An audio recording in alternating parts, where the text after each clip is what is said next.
talking Illinois high school football. If your goals are as high as you talk about, tonight's the night you go out and just take one more step. It's a view from the West. And it starts right now!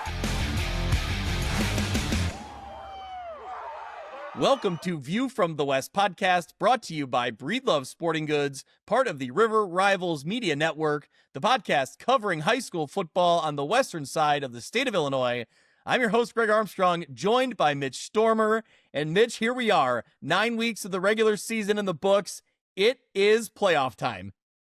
Some might call it, Greg, the most wonderful time of the year, and it truly is. Hard to believe that we are already through another regular season, but boy, what an exciting time to have a lot of teams left, some really good matchups here in round one across a lot of different classes. So we still have a lot to talk about here on this show for the next handful of weeks, let's hope, right?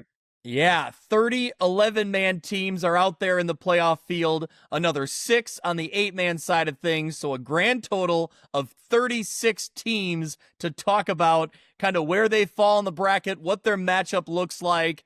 Of course, this isn't the first time here in the last couple days that we've been talking about the high school football playoffs. I want to take a quick second to thank everyone who tuned in to the NUIC playoff preview show.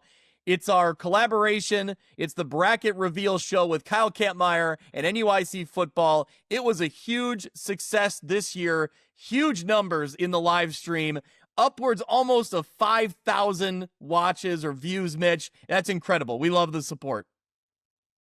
I mean, there's no other show out there that's doing 4.5 hours of coverage across 8-man, 1A, 2A, into 3A, a little bit of 4A.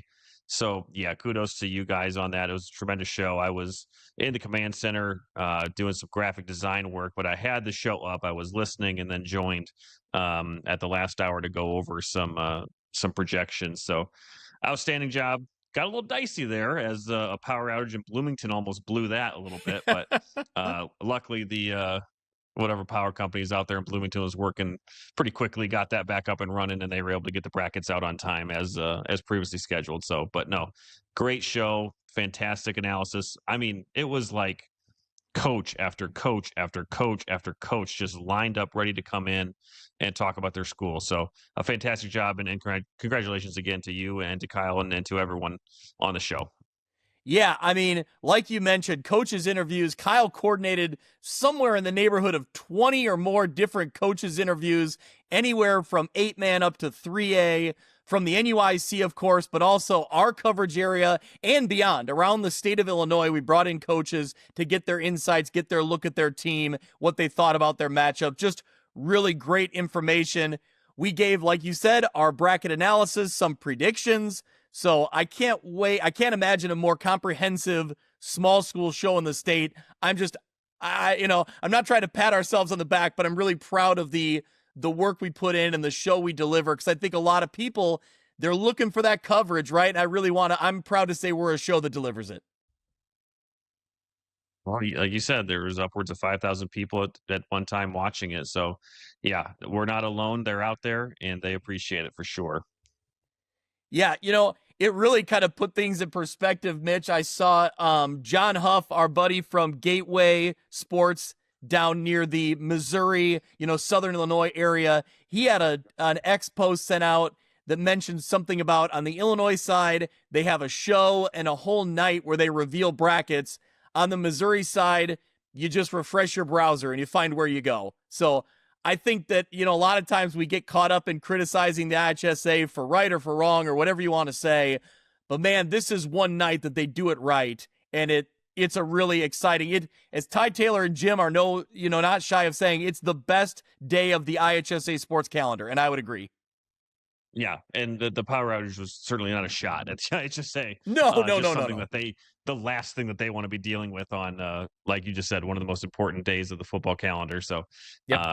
I can only imagine what those offices looked like for a couple hours. But again, luckily everything got back online and they released the brackets as scheduled on the times that they were originally scheduled to come out. So yeah, I bet it was a bit of a scramble, but like you said, they got where they needed to go at the right time. So you can find that episode right now, the NUIC playoff preview show at NUIC Football on YouTube. You can also find the link in this episode description. So if you need to go back and check out some of that episode, it's exciting to kind of see us, learn about what the brackets are in real time and kind of break down kind of our instant reaction to the brackets, you might say, on that show. And if we're talking about YouTube, Mitch, did you see recently we are now over 700 subscribers for the View from the West YouTube channel? Still time to get to 750. Where are we, like, right at 700? Are we a little bit closer to 750? Where are we sitting? Well, no, I would say we're closer to 700 because it's like 701. So 703. 703. Yes. There we go. At latest polls, at latest update. So if you're not already, hit that subscribe button. If you're listening to this in podcast form, head over to YouTube and subscribe. We have full video episodes. We have game highlights from this year, from the past about 5 years from around the western side of the state. And we also have playoff video, coaches interviews, and more to come this playoff season. So if you haven't already, get out there, subscribe to our YouTube channel. I think you're going to like what you find there. So, all right, Mitch, well, here we go. Let's get into our viewpoints, brought to you by First Wealth Financial Group. Head to firstwealthfinancialgroup.com to get in touch with their team today. What's your viewpoint, Mitch?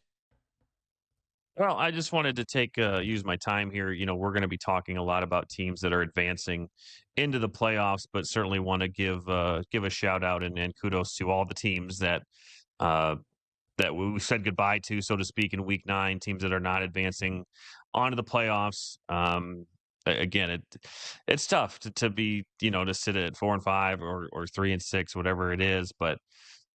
Just congratulations on another football season. Certainly might not have ended the way that you wanted it to, but we appreciate you playing the game. We appreciate the coaches being a part of the game and giving these kids an opportunity to play and grow this sport. So just wanted to, again, say my thanks to all those teams that we're not covering tonight as a final thank you here in the 2025 season.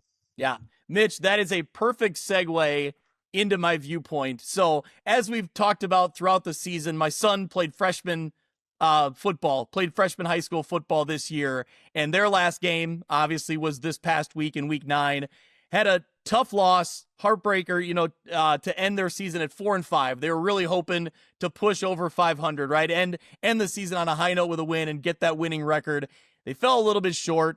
So, my viewpoint is really kind of the reminder of all that is good or important about not just football, but high school athletics in general. My son came out after the game and, he was wiping away tears in his eyes. And, that's an obvious reaction, right? You lose a heartbreaking game and, we hug each other and we start talking about it. And the first thing he said, and it really kind of floored me, was, I'm not even that upset about the game. I'm not even that upset about the result, but just hearing my head coach and my assistant coaches talk about how much they care about us as, student athletes, as, their players, as just, their guys, right? And I think it really hit him at the end of the year, how much work they'd put in, how much effort, and how much the coaches really want to see the best for those guys, not just on that football field, but just anywhere in life and in school and in any sport they do.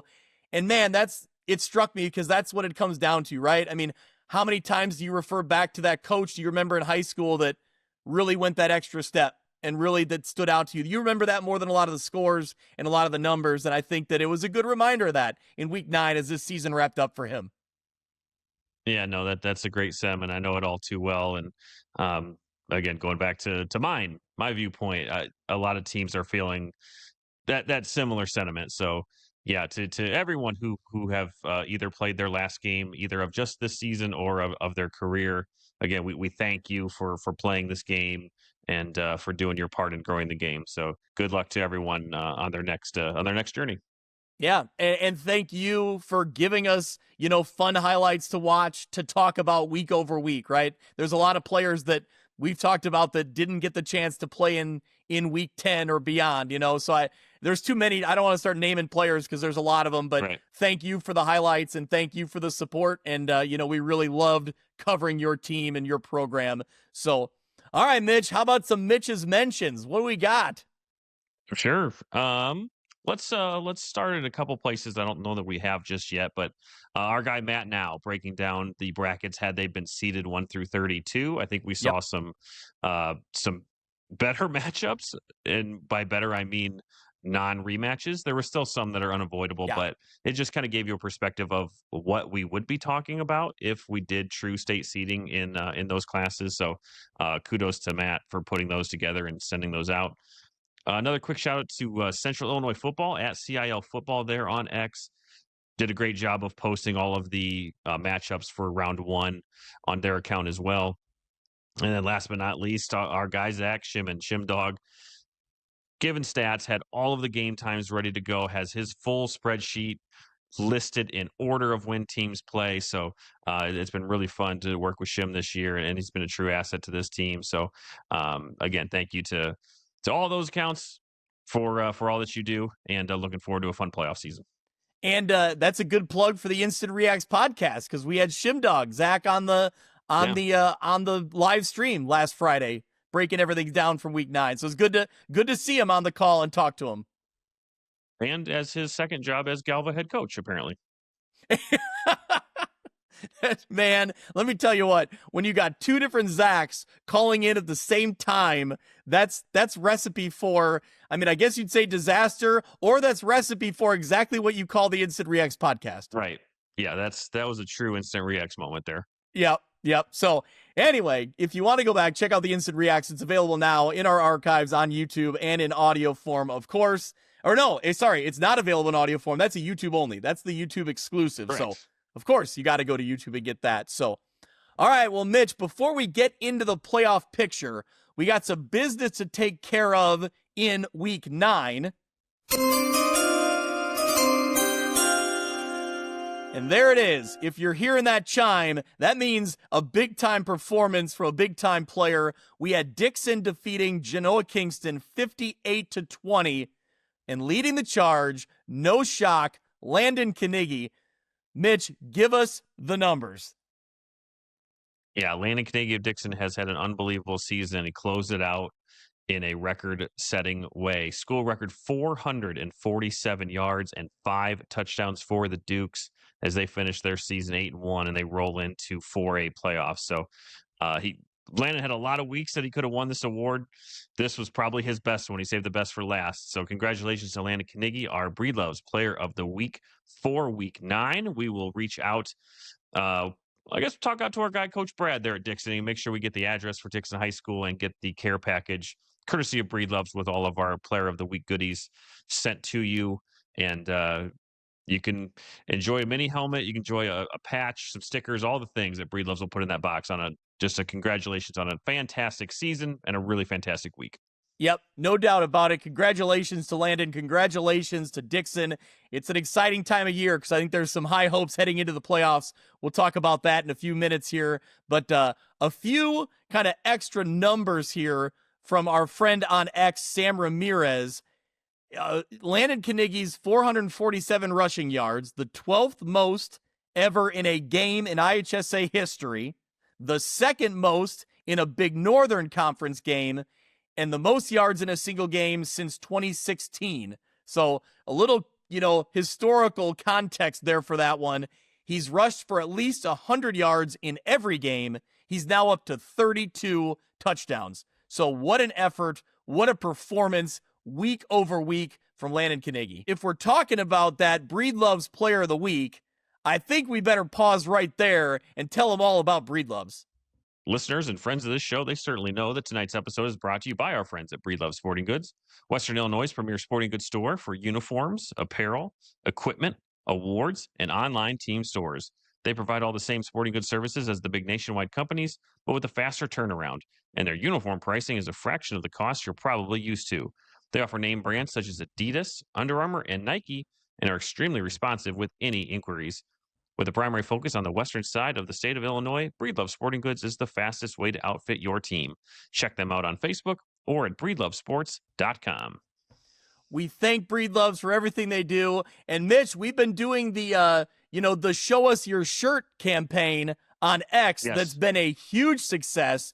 Well, Yes. we have some shirts to show here on X courtesy of Abby at Breedloves. So we're starting here with Vernon Hills, so a little bit outside of our viewing area, or our listening area, but there's a look at the Vernon Hills shirt there.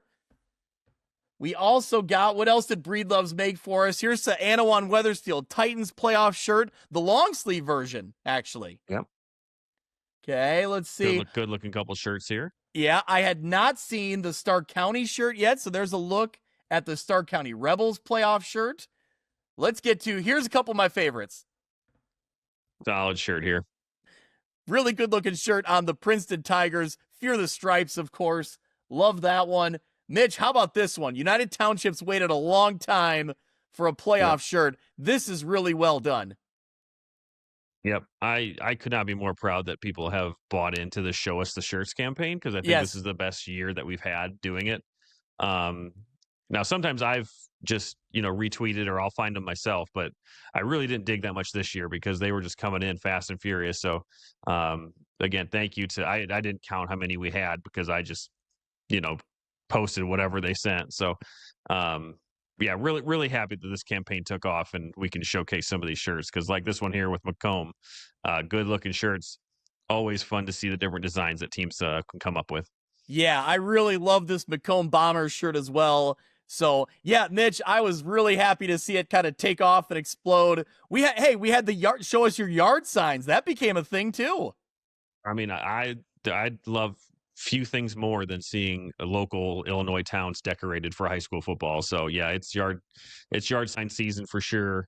So yeah, if you're driving out and about, I'm sure you're going to see some pretty cool festive local celebratory garb all over the yards. So very fun. Word is, Mitch, there are those little yard signs of View from the West podcast and WRMJ being put out on the entrances to Rockridge High School on Saturday before their playoff game. How cool is that? I mean, we got friends at both schools and fan bases, so they'll be certainly very familiar with our work. So yeah, our thank you to our friends there in Rockridge for putting those out and spreading the word on A View from the West and WRMJ. But that, again, fans at that game specifically, they're gonna know. Yep, no doubt about it. All right, one more award to hand out from Week 9 before we get into the playoffs. Of course, Mitch, we got to give away some pizza from Godfather's Pizza in Silvis. Mitch, tell us about who has won the Offensive Line of the Week for Week number 9. Yeah, well, we don't have to go too far from Silvis this week. Sometimes we do. This week we won't. So how about 340 yards rushing and 4 rushing touchdowns in their big conference win? I'm talking about Geneseo here. That was at 45-7, I believe that final was, over Quincy. So congratulations to the big fellas up front there in Geneseo. They've got 2 large one-topping pizzas coming their way, courtesy of our friends at Godfather's in Silvis. Absolutely. Congratulations to the Green Machine rolling into the playoffs, maybe playing some of their best football this season at the right time as they go into the postseason. So we'll talk more about them in a minute here. But of course, we're getting into all things Three Rivers Athletic Conference. That coverage brought to you by Simulation Sports in Monmouth, Illinois. Visit thesimulationsports.com to book your golf or batting cage time today.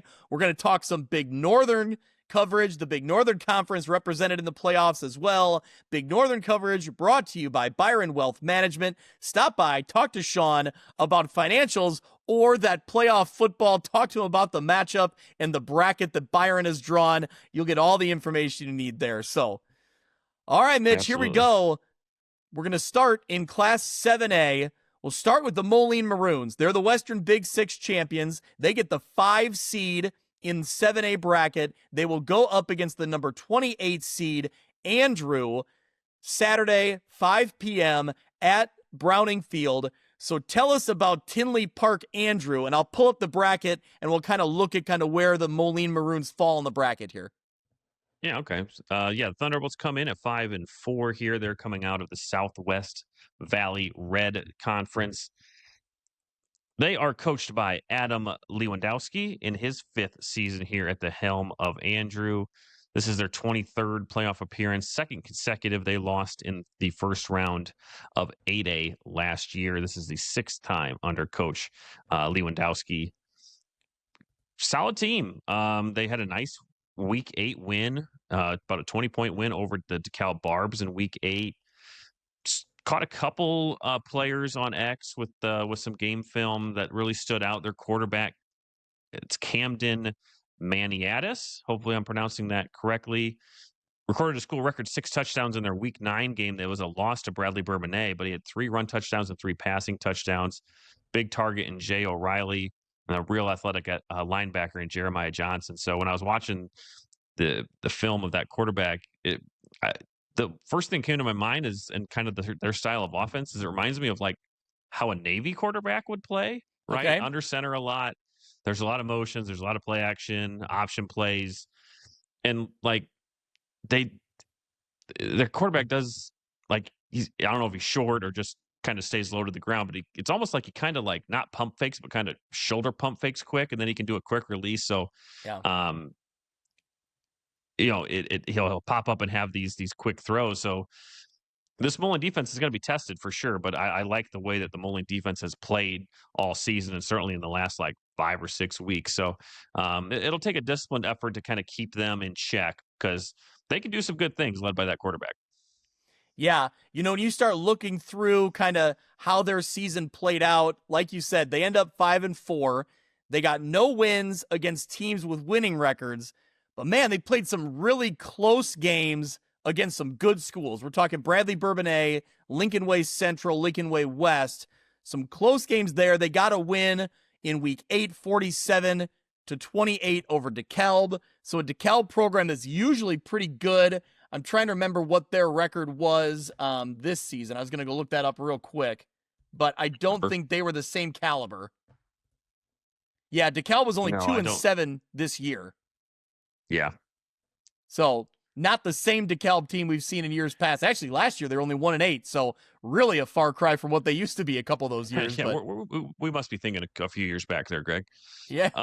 But they used to be really good. Yeah. No, this will definitely be a battle-tested Andrew group. Like you said, those 3 teams, especially Bradley Bourbonnais, a really good team. But they've got some players. And again, I don't think Moline has to do anything special on Saturday. I think they just need to play their game, control that clock with that ground game, have Case and Ponder rip it when the opportunity is right. But like I said, their quarterback just does some funky things the way that he plays. So the defense will have to stick to their commitments, not overcommit, and because that quarterback has a quick enough release that he can just pop a pass over the linebackers if they try and stop the run first. So I think this Moline defense will be up for that challenge. They've been playing so well this season, and really looking to see a playoff game at Browning Field on Saturday afternoon. Yeah, I think to your point, on the opposite side of things, I think this Andrew squad is going to have to kind of learn how to play, how to defend that, kind of wing T attack or that offensive attack from Moline, right? We heard, even going back to the beginning of the year when we had head coach, the former Geneseo head coach Denny Derricks on, talking about just how deceptive they can be and how they can really kind of lure you in and then hit you, so that they really have a lot of formations and can do a lot of, different things out of certain formations. So I think that that's something that this Andrew squad, they're, again, to your point, they're going to have to play some disciplined football and not overcommit one way or the other, because that'll be a long day if Moline can really get themselves going on the ground. So like I said, I'm excited that Moline is hosting a playoff game here, and that should be a great atmosphere on Saturday afternoon. Yep. Looking ahead briefly at the bracket. So they're the 5 seed right there in the middle with Andrew at the 28. Did you see who their potential matchup would be in round 2? That Yorkville sitting at a 12 seed. If you remember, Yorkville was the game that Moline fell a yard and inch short of beating them in would have been in the second round going to the quarterfinals a few years ago. Yeah. Absolutely heartbreaking loss for Moline. And I think they would go on they would host it, right? If they both win? Yeah, I don't remember how that works. So I should have looked that up before the show, because I don't remember if it. I think it would go to the higher seed. Yeah, it'd be the higher seed, but they've both had a game at home. So yeah, I'm not quite sure when that switches. Because because at some point it doesn't default to the higher seed, but I really do not remember what that is. Yeah. But anyway, it would be an potential interesting rematch there in round 2. Looking elsewhere in the 7A bracket, you go down a little ways. You have the 3 seed, St. Charles North, hosting United Township, the Panthers at the 30 seed. That will be, man, I love the 1 through 32 bracket, Mitch. How about that? You know? Yeah, it's great. Nobody wants to be. Nobody wants to be a 30 seed, but I appreciate that there is 32 seeds in the bracket. Anyway, that's a different soapbox for a different time. They will play on Friday, Halloween night, in St. Charles at 7:30. So United Township back in the playoffs. They'll go on the road for that Friday night game. The St. Charles North Stars. Is it a little confusing that North is in the name of the school and the mascot, Mitch? It is, because I was confused by that myself, but okay. I don't know if they say it like that, or if they say the St. Charles North Stars, or if they say the St. Charles North Stars. Yeah, I have no idea. Okay. Well, that's for another podcast to tell us. But anyway, come to this podcast for all of your information about the St. Charles North Stars. So the North Stars were 8-1 this year out of the Duquesne Conference. Head coach Rob Pomazak, only the program's second head coach ever. The school opened in 2001, so a short history. Pomazak took over in 2013. Their 25th season, 16 playoff appearances. They were a second place overall finish in 2018. So they had a couple big wins this year over Batavia, 43-42, and a Glenbard North win, 31-20. So JT Padron at quarterback. You have running backs Carson Durante and Keaton Rinke. And on the defensive side of the ball, Aiden McClure and Matthew Plum have led the way on that defensive front. So, looking at what they do, I heard a quote from Rob Pomazak after their Week 9 win. They're a no-huddle offense. So that's been their he says that's our MO all year, is run plays in 10 seconds. So that will pose a unique challenge for this United Township team if they want to be up-tempo and go no-huddle offense. Yeah, there's no doubt about it that this is a very, very good program. Certainly in their short 25 years, like you just said, they've made it 16 times to the playoffs here. It's the third time in 4 seasons that the North Stars have finished the regular season with an 8-1 record. Made the 7A quarterfinals in 2022 before they lost to St. Rita. Made it to the second round before falling to the eventual state champion Mount Carmel last season. In 7A. So, yeah, there's no way around it that this is a very, very good program. They go fast. They've got playmakers at every phase of the ball. So this will certainly be a challenge for UT going on the road there on Friday night. Yeah. Mitch, last note on St. Charles North. I will say that they have a couple different active accounts on X where they do post a lot of good information. They have one that's St. Charles North Phase 4. It's a football, I think more of like a fan account. I don't know what fourth phase means. I'm not sure exactly what is fourth quarter maybe. I don't know what the phrase is referring to. I will say, okay, in their bio, they have a link to a website. And I thought, oh, this is great. Like they got a website that I can check out for stats or for information. Well, I would say that I would advise anyone to not click on the website. It is no longer an active football account. It's also not safe for work, and I hope that my laptop doesn't have any viruses. So, okay, jot that down. So that'll be my viewpoint for next week. So I would advise steering clear of the link that is in their X account because it's no longer. Hey, you know what? That leads to a very good point. This is a PSA to everyone who's listening. This is a PSA that I will post on Friday. I did it last year. Listen, there is no such thing as some rando website posting a live stream to an equally rando high school game. Okay? It does not exist. Do not click on it. Do not fall for it. Do not pay for it. Do not click on any link. Even if it says live stream, even if it's the only link you can find. Do not click on it unless it's an NFHS link, unless it's an IHSA link, or whether it's coming directly from the school. Happens every year. There's millions of these bots that post these links that are just scam. Do not fall for it. Trust your links and stay safe out there. That is a great time to put that little public service announcement in there, because it ramps up this time of year and it gets ridiculous. And I hope that people know better, that we're learning. And even in bio accounts of the North Stars. Don't click there either. So, all right, well, Mitch, should we get into 6A? And we'll look at Crete-Monee is hosting the number 14 seed Quincy Blue Devils. That will be Saturday at Crete-Monee High School at 2 p.m. So the Warriors of Crete-Monee, 7-2 on the year out of the Southland Conference. Good team, good program. You kind of see the bracket we have pulled up here. They'd have a potential tough matchup against a number 6 seed in Dunlap as well. So you knew this road wouldn't be easy when you're talking these 6A playoffs here. But looking at Crete-Monee, head coach John Konecki in his 13th season there, 26 playoff appearances overall, their 20th consecutive appearance. They lost in the 6A first round last year in 2024. In 2012, they were 6A state champions. They've been runners-up in 6A in 2015 and 2018. Mitch, this is a program we've kind of seen here or there over the years because they're kind of always in the mix. They're just a good, formidable opponent, this time of year. Yeah, I mean, you just said it, 20 straight years that they've been in the playoffs. So an outstanding program here for Coach Konecki. They won the Southland title just this last Friday. They beat a really good Kankakee team, 27-14 there in week 9 to get this title.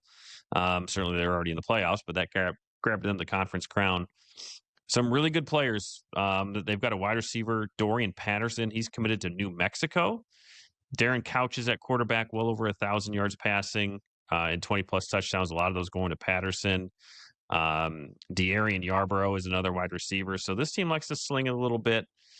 They did lose their first 2 weeks of the year to Oaklawn Richards and to Bradley Bourbonnais. Both of those teams were 8-1. But what really sticks out with this Crete-Monee team is their defense. They've allowed 7 points or less in 6 of their last 7 games. Yeah. And they put up a ton of points, 41.1 points per game on the offensive end. So, yeah, this will be a very, very good program hosting a Quincy team that's reeling a little bit.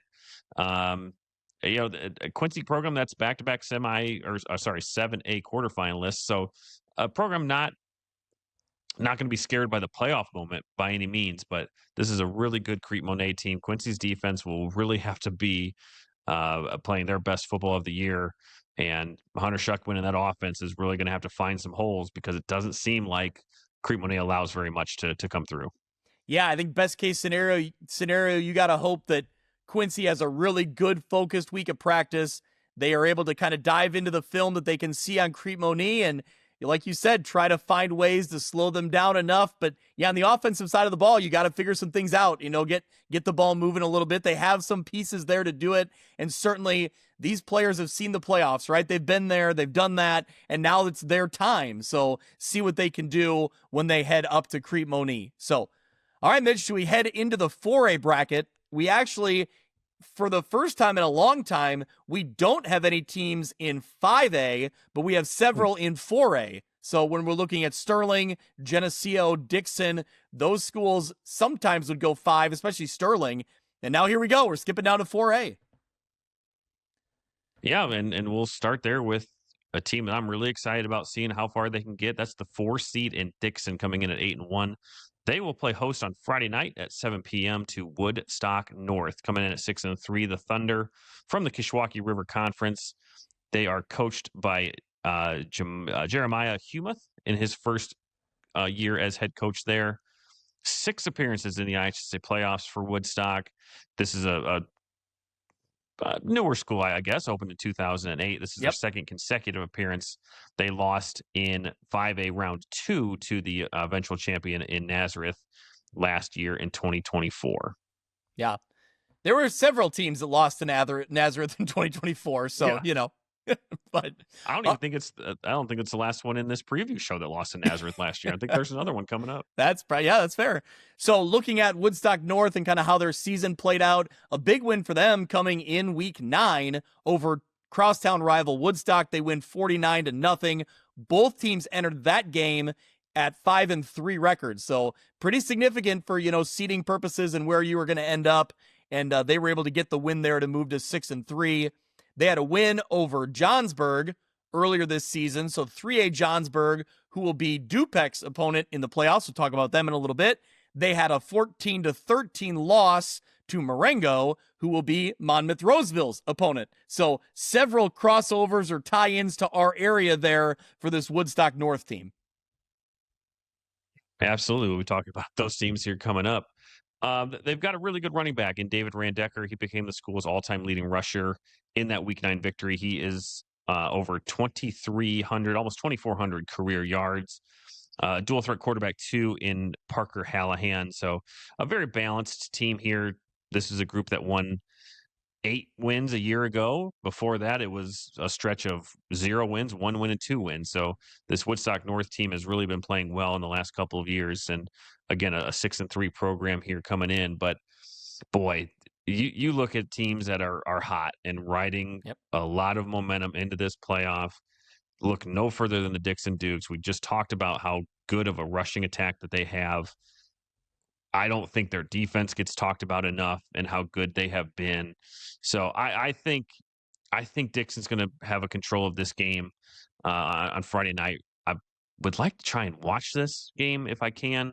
But nonetheless, I expect us to be talking about a Dixon Duke victory on the Instant Reacts on Saturday night. That's right. That's a good plug for the Instant Reacts. We'll move to Saturday. Mitch, I'm going to have... Go ahead. No, I was skipping ahead a little bit because this will be the next game we talk about. But potentially, Greg, we could get a Dixon Sterling second round game.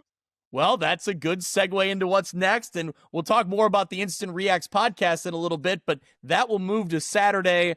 I'm going to have a big day on Saturday with the Instant Reacts. Well, the Instant Reacts will cap it all off.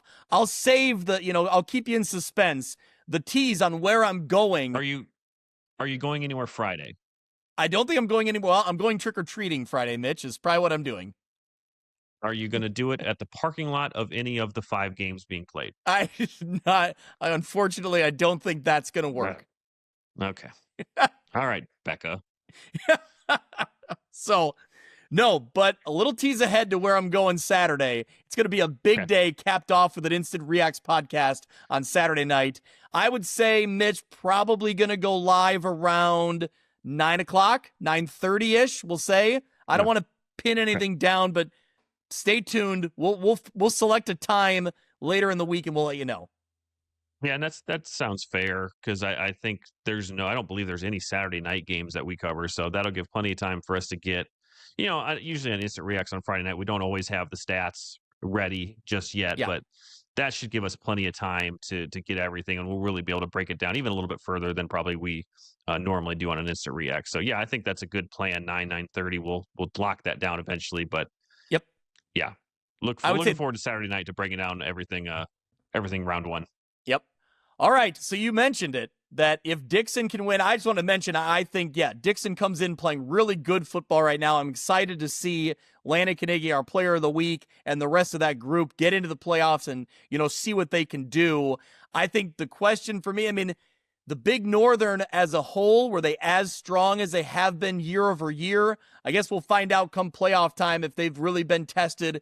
Either way, I think the talent is there for Dixon. I'm excited to see what they can do in this playoff run, and hopefully they're dialed in and ready to go there. That should be a great atmosphere out there in Dixon. If they can win, as you can see on the bracket here that we have on screen, the matchup would be either against the number 5 seed Coal City or the number 12 seed Sterling Golden Warriors. That game will be Saturday in Coal City at 4 p.m. So the 7-2 Coal City Coalers out of the Illinois Central 8, Francis Loughran in his 5th season. This Coal City team, they got a lofty, playoff history, 34 appearances, their 13th consecutive. They lost last year in the state semifinals to a DePaul team that went on to win the state championship in Class 4A. They were a state champion in 1993 in Class 2A. They've had a long history of success, not too many down years. They've missed the playoffs 3 times since 1986. So there you go. There's some rich history there for Coal City. Mitch, what do we need to know about this year's version of the Kohlers? Well, they had big wins against Mantino, which we'll talk about here in a minute, and Herscher. They had a very close loss. One of their only 2 losses was a 24-20 loss to Richmond Burton, who is the top seed in the 3A, undefeated at 9-0. So a very close loss to a very, very good Richmond Burton team. They've got a really good cornerback, Connor Henline. He's a junior quarterback. Greg, 25-1 touchdown to interception ratio this season. So a very, very efficient passer. Logan Nate Shuck. Apologies to Logan on that one. Also a junior. So this is a younger team. They get him touches on the ground, but they also get him involved in the passing game. A very, very dynamic running back there.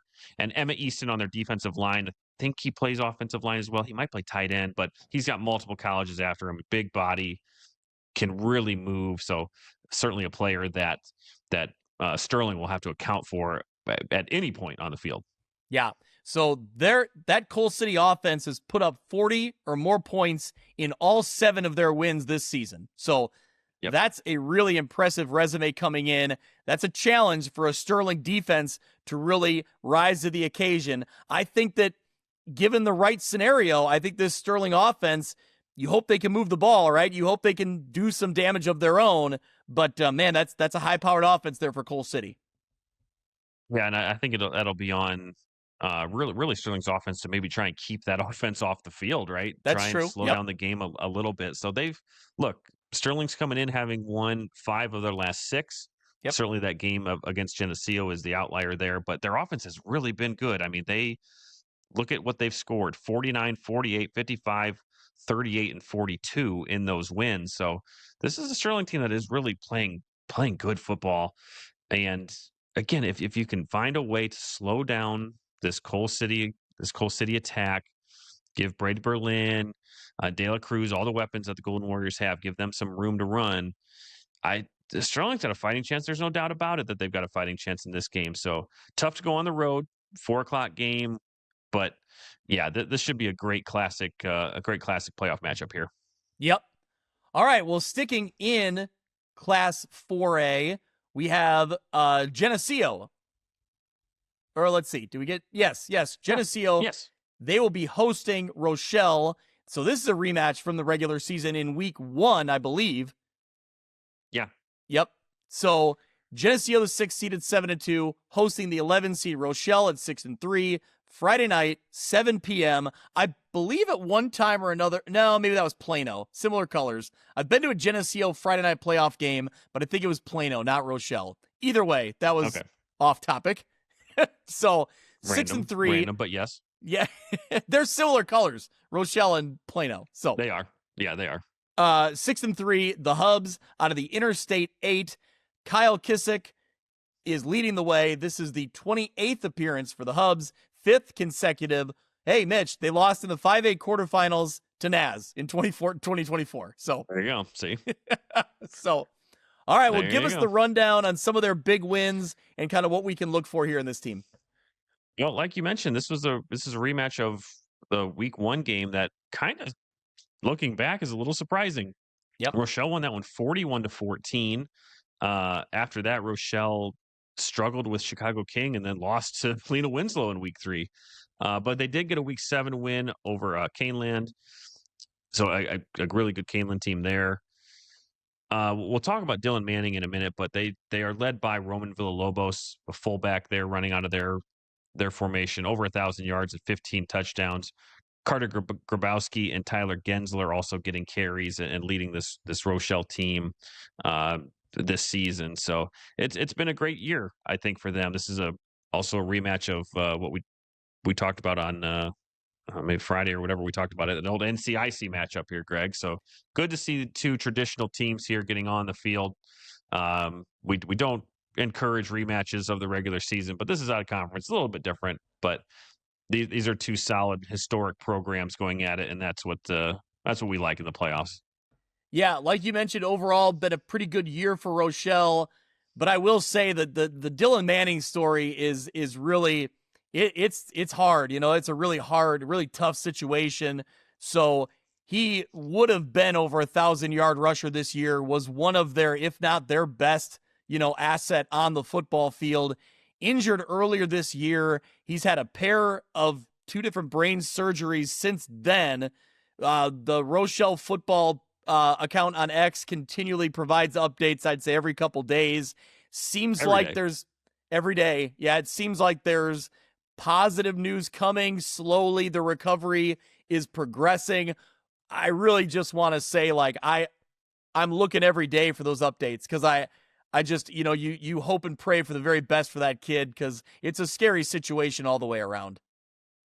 Yeah, it really is, and you've seen how this community has rallied around Dylan and the Manning family. So again, the updates recently have been good. It's going to be a long road to recovery.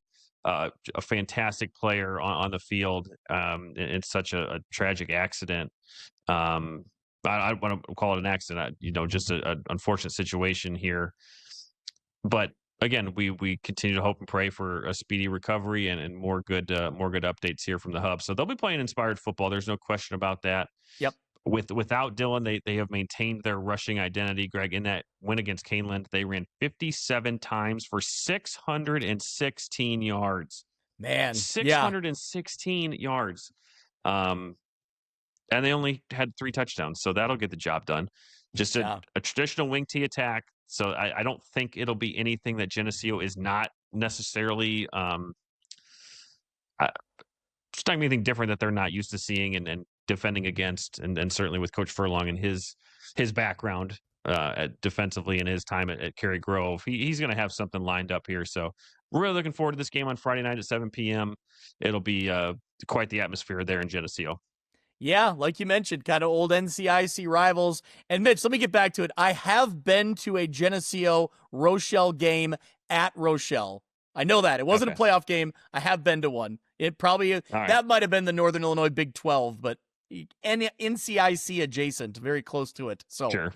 Right. well, all right. We talked about how Sterling would potentially meet up with Dixon in the second round. We might have another local matchup if Geneseo wins and Macomb wins. So Macomb, the number 6 seed at 8-1, is hosting Country Club Hills out of Hillcrest. That game will be Saturday at 2:00.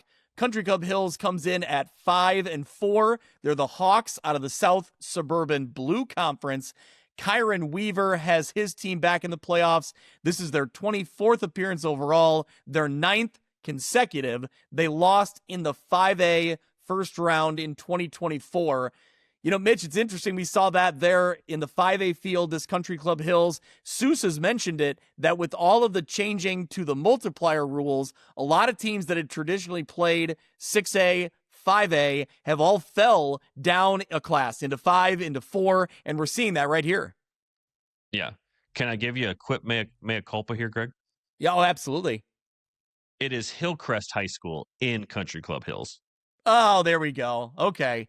Yeah. There we go. And it's always confusing because I had to look it up myself. But yeah, they go by the Hillcrest Hawks. And I did just look it up. It is Hillcrest High School in Country Club Hills. Well, to all of our loyal listeners in Country Club Hills, my apologies for getting that backwards. Look, we can't disrespect a great logo like that. Is it a good one? I don't know if I've seen it. Oh, yeah. Oh, yeah. We must apologize immediately for that because it's a stellar Hawk logo. All right. Well, talk about what the Hillcrest Hawks have, Mitch. Yeah, well, this is their 24th appearance. It's their 9th consecutive. Kind of like you mentioned, they dropped down a class. They lost in the first round of 5A last year. Big win in week 8 against an 8-1 Oak Forest team. They won 34-8 in that one. How about this, Greg? They've got a 6'7", 250-pound D end in Max Carmichael. He is committed to Purdue, and I don't even think he's playing like I think he's a project, so to speak. I think he is just growing into a football body. I know he plays basketball as well. So a tremendous athlete, again, committed to Purdue. Jamari Thomas is their leading running back, 615 yards and a pair of touchdowns. And it looks like, just based on their stats on Max Preps, that they maybe rotate quarterbacks all the time. Like, they've got 3 quarterbacks that have seen significant playing time this year. All in all, it's about 1,250 passing yards and 10 touchdowns. So not quite sure what that operation looks like, but this is a group that started 0-3, and here they are at 5-4. So they won in week 9 against Tinley Park to get into the playoffs. So for as much as I just talked about what they do and what they have, I continue to be impressed by this Macomb team. Coming in 8-1, they had that week off there in week 9, having not having to play LBC, so extra week of prep. I fully expect Macomb to win on Saturday at 2 p.m. and we could potentially, like you said, get that matchup, a Macomb and Geneseo game in round 2. That would be fun. Yeah. All right, so Mitch, I did a little digging here. Let's pull it up for the people. It's too much fun not to. Yeah. So. All right, let's see. Is it this one? Is it this one here? Oh, yeah, here we go. Our guy Justice Keene was quick to point this out. Look at that thing. Is that what we're talking about over there? There we go. Oh, it sure is. It sure is. Look at that hawk. We like that. Yeah, that's pretty good stuff there. Yeah, I like it. It's good. All right, there we go. So if you're listening in audio form, go check it out. That you want to see the Hillcrest Hawk there. Yes, you do. So. All right, well, Mitch, I think that wraps up. Let's pull up the bracket one more time here and, talk a little bit about this 4A bracket, because we have obviously several teams in the mix here. But, I'm really interested in, if we can get our 2 favorites from our side, Geneseo and Macomb, to win. That's a really fun matchup in round 2. And you get Dixon and Sterling there in second round 2. That's what I mean, yep. In the event that Coal City were to win that game, and I'm not trying to manifest that in any way, but Dixon and Coal City was the 4A quarterfinal last year, so that would be a rematch of a great game last season.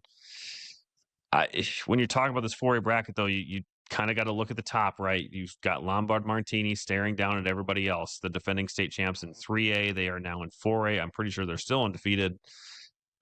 So all roads probably still do run through Lombard a little bit here in 4A, but I believe that I think our teams can win, and we'll still be talking about all 4 teams in the second round. That would be great. It would be great to see for our local area. Yeah, I'm also really interested in more potential Morris versus Metamora in round 2. Mm-hmm. That's a really interesting round 2 matchup with some heavy hitters there. Yep. And we talked about Saturday morning, kind of looking at the projections. It started to look like Geneseo and Sterling were going to have a rematch. And that, I think I tweeted out that made my skin sizzle, because that would be one that I really did not want to see, especially with 2 teams who are really playing well in the last 3, 4, 5 weeks. Would have hated that. So very glad that that did not come to fruition. This is Dan Pearson of Fellowship of Christian Athletes. Our FCA team of staff, board, and volunteers is pleased to support View from the West with Greg and Mitch. Our Northwest Illinois FCA team is 3 teams in 1, serving coaches and athletes in the 3 Rivers, Northern Illinois, and Greater Peoria areas, all with schools covered by View from the West. For more information, email me at danpearson@fca.org. FCA, the heart and soul in sports. Hey there, local high school football fans. This is Sean Considine, a Byron Tiger and Iowa Hawkeye alumni, and now an LPL financial advisor. I'm passionate about high school football because it's the purest form of the game where communities come together. You can find me in my Byron office until I run off to football practice. I'm happy to talk about football or the markets. I'll leave that up to you. I want to wish everyone across Illinois a safe, successful, and memorable high school football season. Securities and advisory services offered through LPL Financial, a registered investment advisor, member FINRA SIPC. Hey, this is Brett Bielma, the head coach of the Fighting Illini from Prophetstown, Illinois. You're listening to the View from the West podcast. All right, should we talk some 3A playoffs, Mitch? Yeah, let's do it. All right, let's get the 3A bracket pulled up, and we'll start talking about the teams that we have from our area. We'll start with North Boone, the 5-4 at the 14 seed, drawing the number 1 seed, Richmond Burton. No, I'm sorry. North Boone is the 16 seed, obviously. They're 5-4, Yes. going to the Sorry. number 1 seed, Richmond Burton. That game, Friday, 7 o'clock. So Richmond Burton, Mitch, is one of those teams that, as we've done Kyle's NUIC rankings all year, I'll speak for myself. I know I've had them ranked pretty high all year long. I'm guessing you have as well, for good reason. They're playing really good football.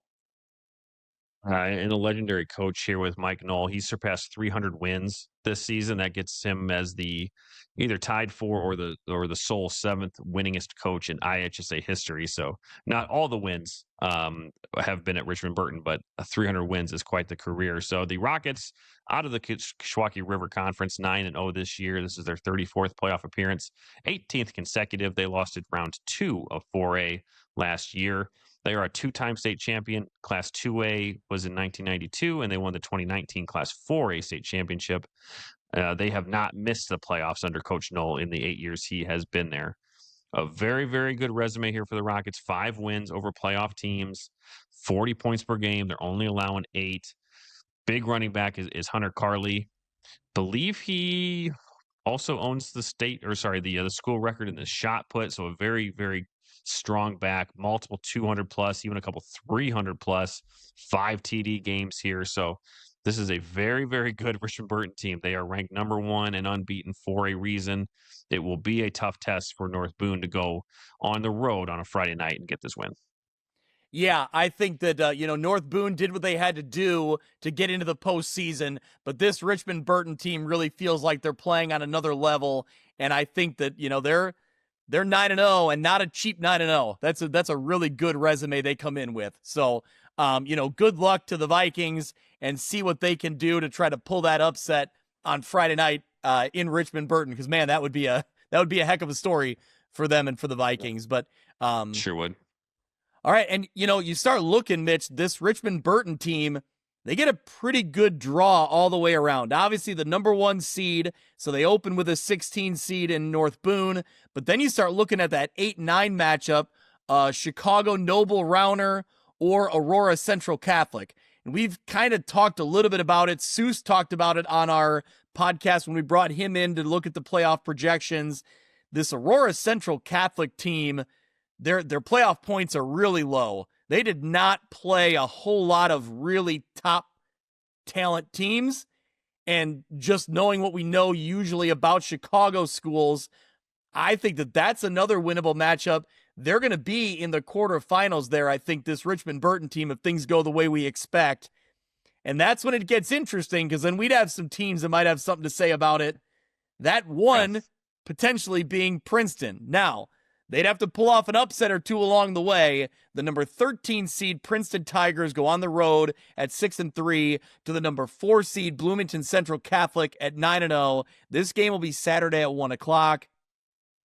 The Saints from Bloomington are 9-0 on the season out of the Illini Prairie Conference. Kevin Brucht, who was on the playoff preview show with NUIC football, great to hear from him. Great to learn about his program. Historic program. He's there in his 7th season, but overall 34 playoff appearances, their 4th consecutive. They lost in the first round last year, but they've been 4-time state champions in 82, 87, 94, and 08. So sprinkled throughout the decades there, and then also 3-time state runner-up. But Mitch, what really impresses me every year is the teams that come out of the Illini Prairie. It's just, they're really battle tested. This is a really good conference. Yeah, it really is. And this group here at Bloomington Central Catholic, some great wins. Week 3, a 1-touchdown win over Tolono Unity, and a couple weeks later in week 5, a 41-13 win over Monticello, the defending runner-up in 3A. Some really good players. Dallas Harder is their running back, 1,100 yards on the season, 15 touchdowns.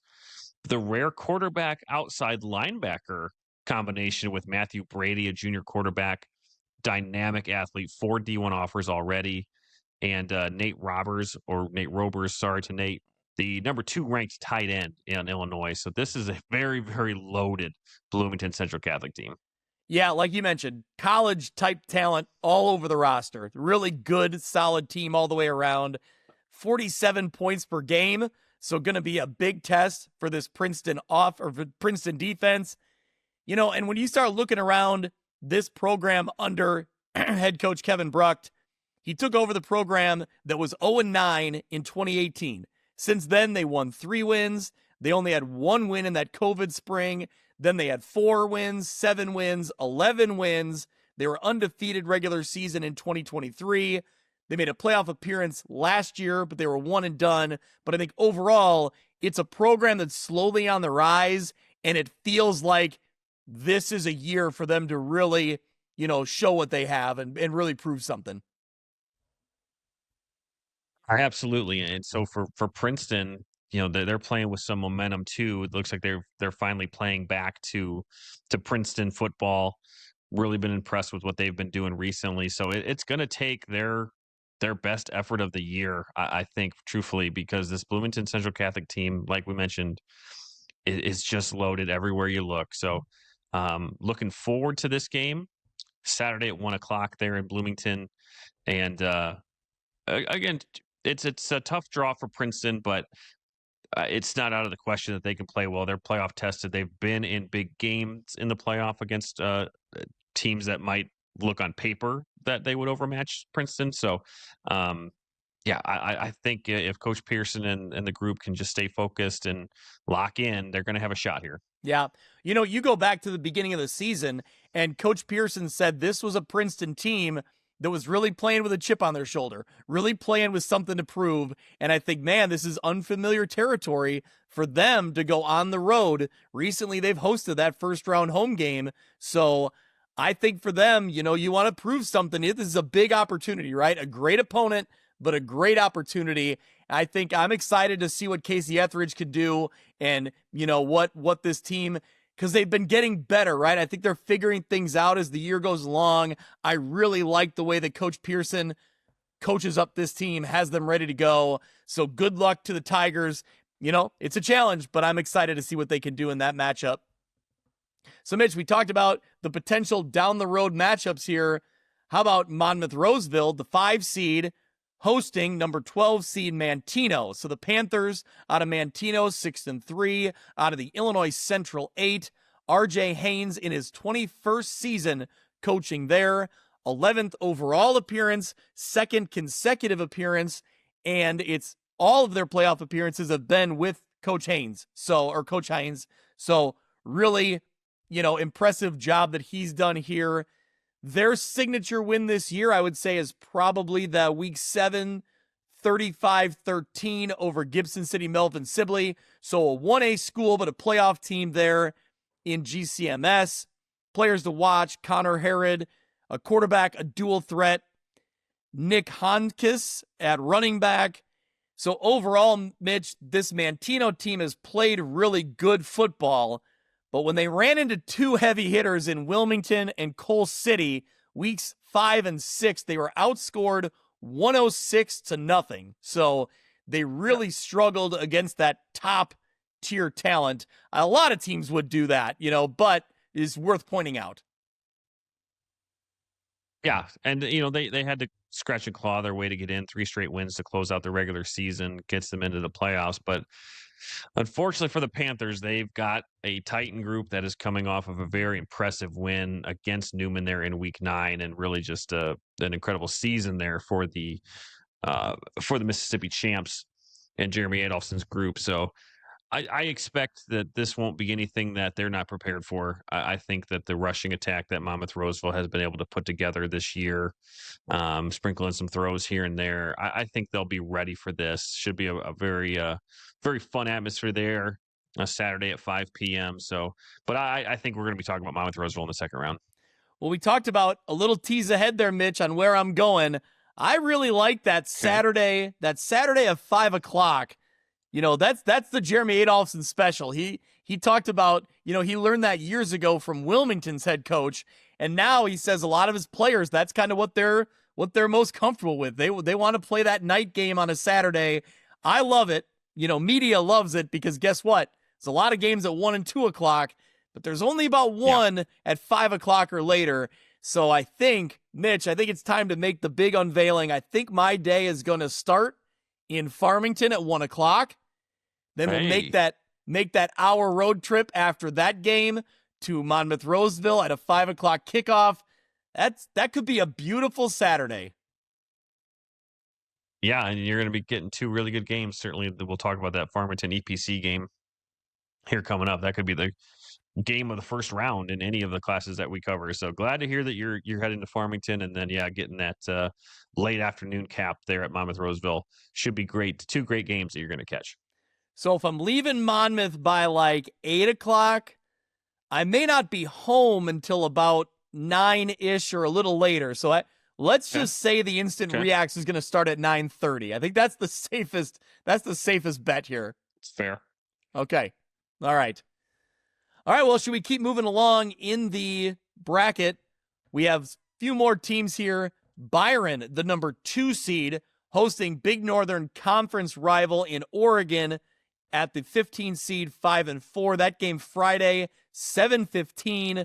This goes back to a rematch in week 3. Obviously, Byron got the win in that one, 35-7.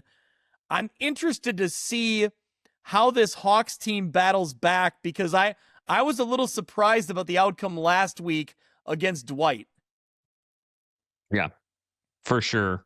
And Oregon's done a good job this year of kind of overcoming Cooper Johnson's injury. Jacoby Donegan's done a really good job, but boy, when your reward for getting into the playoffs is a rematch with Byron, it's just kind of a bad draw. This was 35-7. Byron win in week 3. The way that Byron's playing, it's hard to see how they won't do that again. I don't think some of these games that Byron has played all year that they've really played a complete game. They seem to have played complete quarters or complete halves, but I still think the best is yet to come with Byron. And unfortunately, I think that's going to be unfortunate news for Oregon there on Friday night. Well, I think you kind of hit the nail on the head. I was just about to say, I think this Byron team is built for November, right? I think they're built for this postseason. And within this group specifically, I think they're motivated. They're hungry. They know it's go time now, right? The regular season was one thing. They knew they had the goal of going 9-0. But now I think is when the big prize is out there. I think they will be playing their best football moving forward. Yeah, and they'll have to be if they're looking a little bit ahead, because we could be getting Byron Icy Catholic once again in the playoffs. Well, so let's talk about it real quick. So we talked about the upper half of the bracket with Richmond Burton. Potentially, you think they'll end up down in there, hopefully against one of our teams, right? In that quarterfinal matchup. Well, and we haven't talked about Dupek just yet. We could get Byron Dupek round 2 in the round 2. Well, there you go. Let's talk about Dupek, and then we'll get into kind of what the rest of the bracket shapes up like. So people can see the bracket on the screen, but, Dupek, the 10 seed at 6-3, going on the road to Johnsburg, number 7 seed, 7-2. That's Saturday night, 6 o'clock. Johnsburg, the Skyhawks out of the Kishwaukee River Conference. Sam Lesniak, the 8th season there. He has led their team to their 2nd consecutive playoff appearance. They lost in the first round last year, but they've had 18 appearances overall as a program. Some wins to note for them. They beat Marengo, the team we just talked about, that will be playing. Or sorry, did we talk about Marengo earlier? It was a common opponent. We talked about Mantino, but there was another team we talked about that had played Marengo. Yeah. Okay. There we go. Thank you, Mitch. There's too many. I mean, yes. There's too many. Week 6, they beat Marengo 28-0. They also had a week 2 win against Addison Trail 7-6. So some players to watch here. Duke Mays, running back, 3-year starter, only a junior, strong running back, breaks tackles, but can also cut up field. Mitch, how about Ryan Franzi, leading wide receiver, 800 yards, 9 touchdowns. Carter Block at quarterback, over 1,200 yards passing, 12 touchdowns to 9 interceptions through 8 games.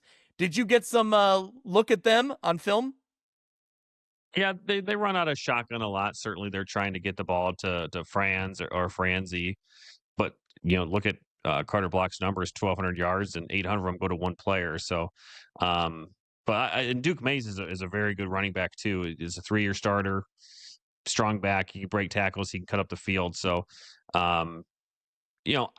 I really do expect Dupek to win this game. I think they've been playing really good football in, again, what we always talk about is what we feel is the toughest conference in small school Illinois football. I think their style of play, like we talked about Byron, I think Dupek's style of play this year is built for November. It's an offense that can control the ball with Dermot Dolan and Luke Rossow. I think this group is primed to make a bit of a run here. And again, like we just said, they could see Byron once again here if they get past Johnsburg, they can potentially get Byron once again. Hey, Mitch, run teams win in November, am I right? They sure do. And hopefully late October. That's okay. Fair enough. So looking at, like you mentioned. Wait, no, that's a Saturday game. 11-1. So, there you go. There you go. So looking at the bracket here, we have it pulled up on screen. Obviously, that Byron and Dupek matchup is hanging out there as a potential second round rematch there. Looking farther down the bracket, I think it's an interesting way this seeded out. So Kankakee, Bishop Mack at the number 3 seed. They come in undefeated. They'll play Herscher, the 14 seed. I expect them to win that one. Then you have IC Catholic at the 11 seed. Playing number 1 ranked team in 3A. Yes, exactly. A great, not my number 1 ranked team. I got Byron there, but a lot of people's number 1 ranked team. Yeah. Hosting Hope Academy. So I think you're going to see an interesting Bishop Mack. They're going to Hope Academy. Yeah, I'm sorry. Yes, they're going to Hope Academy. And that, like we've talked about, that IC Catholic team. They play a gauntlet of a schedule, man. They're in the CCL one of the colors, right? I don't know which one off the top of my head, but we'll learn it probably in another couple weeks, if we keep talking about them. So I'll look it up real quick. But no, so my point being, Kyle Kampmeyer seems pretty convinced that they will get by Chicago Hope Academy. I also, understand that. Then you have that, potential matchup with Bishop Mack. Then down the road in the quarterfinals is where you're looking at either Dupek.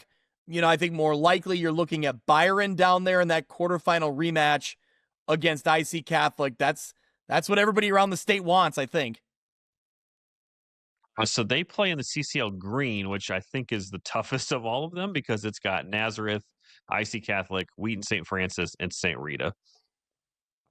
Man, that is, yeah. I mean, you talk about it's a tough schedule. It's a great conference, And their losses this year, they had a 3-point loss to Naz. They had a 1-point loss to Marist, which I think is an 8A school. And then they lost in week 9 pretty good to St. Rita. Yeah. So. Yep. But either way, they're tested. There's, they're not going to be intimidated by anybody. I would love to see Dupek pull the upset here and get there, but man, I really want to see Byron and IC Catholic in that quarterfinal matchup. Yeah, there's wow. Sorry, I was distracted by the World Series. No, there are plenty of star power here in 3A as expected. We know that this 3A North bracket is going to be really, really good. Just some heavy hitters. So I would love to see Byron and Dupek in round 2 to get that again. I do believe that we will see. I would love to see Monmouth Roseville and Princeton again. Yep. I think Monmouth Roseville would pose a significant challenge to Bloomington Central Catholic. So, yeah, this will be fun. I'm really looking forward to these games, and there is still potential that we could get some great matchups in the round 2 of our games. Yeah, like you talked about, I'd love to see that Princeton Monmouth Roseville rematch. I would love to see Monmouth Roseville or Princeton get a shot down the road at Richmond Burton. I'm just excited for our teams and the potential opportunities there. But I think no way around it that Richmond Burton on that top half is really strong. Bloomington Central Catholic is really strong.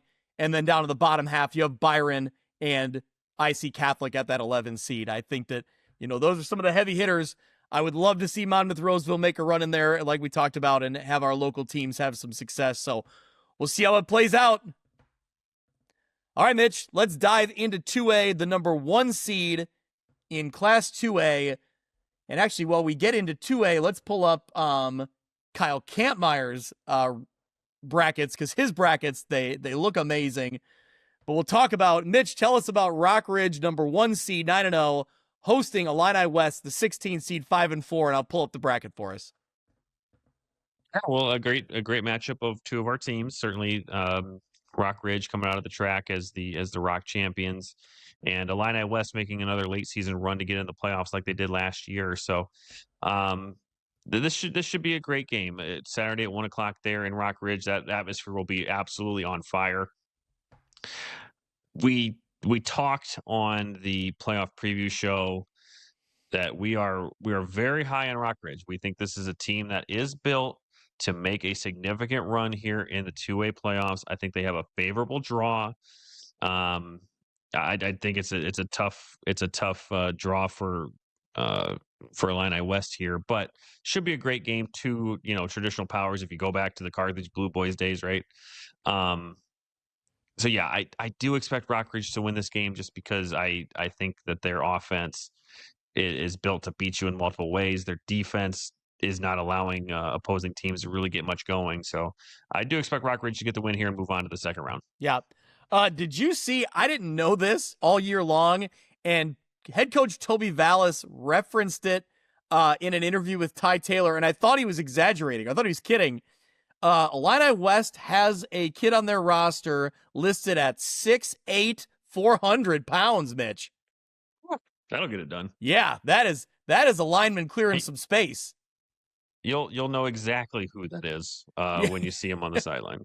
Yeah, so I heard it and I thought Vallis was exaggerating, but Ty Taylor said he saw the roster and there it is. So just an interesting note there. Yeah, I think that Illini West has had a great season to get to where they're at now, but I really, like you said, I really haven't been impressed with what Rock Ridge does. I think they're primed for a big run here. They got to get the job done. They got to be focused on, 1 week at a time. But it starts here with the Illini West at home. I think I like the Rockets there. All right, well, let's keep moving down the bracket here. The number 4 seed, the Seneca Fighting Irish, 9-0 against the 6-3, 13 seed Riverdale Rams, making their first playoff appearance since I believe 2011. So we've talked a lot about snapping that drought. So congratulations to Guy Derricks and that whole program. Really exciting stuff. Just the milestone to get here, to have that celebration on Friday night is, really, really exciting for that program, that team. Tough matchup here as they go on the road to Seneca, 9-0 out of the Chicagoland Prairie Conference. Terry Maxwell, their head coach, 4th consecutive playoff appearance. They were in 2A last year. They lost in round 2. They were a 1990 state champion, and I believe the quarterback on that 1990 state championship team was Mark Aubrey, who ended up teaching me history in high school. So there you go. There you go. They had a pair of nice wins. Certainly they're 9-0, but the two that stick out: week 5, a 50-17 win over Dwight, and then in week 6, a win over your alma mater, Greg, 43-26 over Ottawa Marquette. So some tough wins. They certainly took care of business in those two games. Was able to see some film on these guys. Oh, and shout out to Levi of HS Logos, sending us some good information on Seneca and some good video too. Cam Schrei, 1,264 yards on the season, 19 touchdowns. Ethan Othon, 786 yards and 8 TDs. Gunnar Varland, 614 yards and 16 touchdowns. Greg, this is was Coach Maxwell on the playoff show? Yes, he was. Yep. And he was talking about this power T offense, right? It is. Greg, I'm glad that Levi sent us some video because, man, it is interesting to watch. Yeah, well, it's effective. Yeah. Oh, yeah. 3,629 rushing yards this year. That's good for 400 yards a game. They're averaging 45 points per game, only allowing 16. They haven't had a conference loss since October 8th of 2021. And Greg, here's the stat that really got me: 35-1 over their last 4 regular seasons. Only loss came to Dupec last year. Yeah, they're on a really impressive run here. Mitch, you mentioned the wins over Dwight and Ottawa Marquette that are playoff teams. I think their biggest win of the year, they went they played St. Joe Ogden and won 39-36 out of that Illini Prairie Conference. So really, I think that's a really impressive win early in the year. They also beat Genoa Kingston from the Big Northern Conference. So they, I think they challenged themselves. They played Chicago Christian, obviously a defending state champion, not the same as they were last year, but they played them in week 1. So I do think they've kind of challenged themselves, outside of their conference schedule to find some games, and they've stepped up to the occasion. For sure. And for Riverdale, they are really going to have to play very, very disciplined on defense. Again, we just mentioned this is a group that's over 3,600 yards rushing this season. So what they're going to do. They're going to run right at you. So can that front line of the Riverdale Rams defense, can those linebackers fill the holes and try and stop this offense from getting going? It's a very, very tough task. Riverdale's had a fantastic season, though, and looking forward to seeing them in the playoffs. It'll be a great sight there Saturday at 1 p.m. at Seneca. Yeah, it's just awesome that they, get this opportunity. And hey, the opportunity means, great potential here for, something big to happen. Yeah. So you hope they can make that happen. Mitch, Coach Maxwell from Seneca referenced, I just thought this was funny. They literally do not have someone who coaches wide receivers because they don't usually line up with wide receivers. So they don't need that. Right. So why would you? Yeah, exactly. I thought that was just interesting. And man, to anyone who hasn't seen it, go watch some game film of Seneca, because I've seen it over the years, and every year it just kind of, it amazes me, and it is effective. It's hard to defend. Like you mentioned, it's a challenge for Riverdale. I'm excited for them to be here, and I know a Guy Derrick's team will be ready to roll, come Saturday afternoon. All right, more in the 2A field. You have number 12 seed West Hancock. They're back in the playoffs at 6-3, going on the road to number 5 Wilmington at 8-1. This game will be Saturday at 3:00. Mitch, I don't think you've ever been to Wilmington. God, I've seen plenty of videos from it, but no, I have never been to Wilmington. I also have not been to Wilmington. It's not all that far away from Ottawa. I'd love to go sometime. I got to make that trip. Got to make that happen because it seems like a really cool atmosphere. So the Wildcats, 8-1 this season out of the Illinois Central 8. Jeff Reentz has this team rolling along once again. They're state champions from 2014. 2021, I was there in DeKalb when they won a state title. They won another state title in 2023. It's their 31st playoff appearance, 28th consecutive. They lost in the semifinals a year ago. Mitch, I don't know what else to say. They're just a really good football program.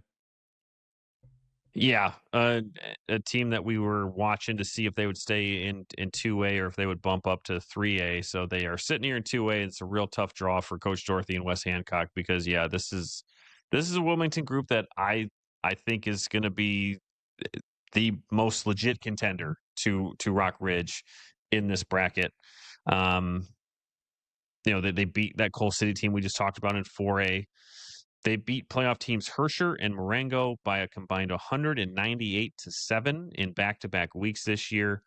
We've talked about Ryan Kettman for the last 3 years, it seems like, probably over 1,000 yards. Once again, 19 touchdowns. Billy Moore's their quarterback. He likes to run. Then you've got a slew of backs, Nate Couples, Ryan Schrager, and Hunter Kateshuk, who's only a sophomore, kind of a running backs by committee. They're over 1,300 yards and 20 touchdowns between those guys. So, again, a team that exactly what they're going to do, and they just pound the rock. Their only loss was back in week 1. They lost to Morris, who finished 8-1. A defense that in 6 games they've allowed 7 points or less. And again, they're real close to that 3,000 yards rushing as a team. They had 509 in their week 9 game against Coal City. So, for West Hancock, again, it's a huge a thing for that program to get back into the playoffs here, and kudos to the Titans on doing that at 6-3. It's just a tough draw. So again, that's why you play the games. Yep. Come in there with nothing to lose, and you might have a shot, but it's going to be a pretty tall task to top this Wilmington team. Yep. Yep, I would agree with that. So the winner of that game would play the winner of the Seneca Riverdale. So, see how that plays out there. But let's keep looking down the bracket. Another team that we weren't sure would be in 2A or in 1A, Sterling Newman finds themselves as the number 7 seed in the 2A field at 7-2. They will be hosting Ridgeview Lexington, also 7-2 as the 10 seed. That game Saturday, 1 p.m. So the Mustangs, 7-2 out of the heart of Central Illinois Medium Conference. Matt Barnes has them in their 17th overall playoff appearance, their first appearance since 2022, and their first one under head coach Matt Barnes. They had their signature win this year, I would say, is their week 2 over Hayworth, 14-0. Bryce Clout at middle linebacker and fullback, a player to watch for them. Now, the thing to note, they've lost their last 2 regular season games to DMAC and to Gibson City Melvin Sibley. So they come in struggling here and maybe not the strongest resume. No, I don't believe so. Only one win against a team with a winning record. So, yeah, you guys talked about on the show, I can't remember who it was who predicted that Newman could make a run here. I think they've got a favorable draw here, not only in this game against Ridgeview Lexington, but then potentially against El Paso Gridley or Chicago Marshall in that round 2 game. So, yeah, I think Newman's in a really good spot here. I do expect them to win this game. I don't think that Ridgeview Lexington is going to give them anything that they didn't just see all season, playing teams like Rock Ridge and playing teams like Monmouth Roseville. So, didn't have the greatest of games in week 9 against that Monmouth Roseville team. Certainly that's easier said than done anyway. But Newman and Coach LeMay, no strangers to the postseason. I expect them to be fully recouped from that week 9 loss, and they'll be ready to go. Yep. I think when you look at kind of their body of work, they fell short against Rock Ridge. They fell short against Monmouth Roseville. 2 really good football teams. I think overall, what's important to remember is I think this Newman team with an Evan Bushman, a senior quarterback, Matthew Blackert, Rylan Alvarado, several other names, George Youngerman, just a lot of really impressive talent, but also, kids, student athletes that aren't going to be overwhelmed by the playoff experience, especially being comfortable at home in this matchup. Yeah, I like Newman here, and it's interesting to see what they could do down the way. If they can win, then they'd have that El Paso Gridley team, obviously a good team at 9-0. But again, this group, is it a year where they can make a run? There'd potentially be a really interesting matchup either with Farmington, maybe Eastland, Pearl City, or maybe Aurora Christian down in that quarterfinal bracket. As you look at, can we give shout out to Erie Prophetstown? Maybe Erie Prophetstown. Yes, I don't want to sell them short. Good call, Mitch. But can we give a quick shout out to Kyle Kampmeyer's brackets? Look at these. They're a thing of beauty. Yep, they sure are.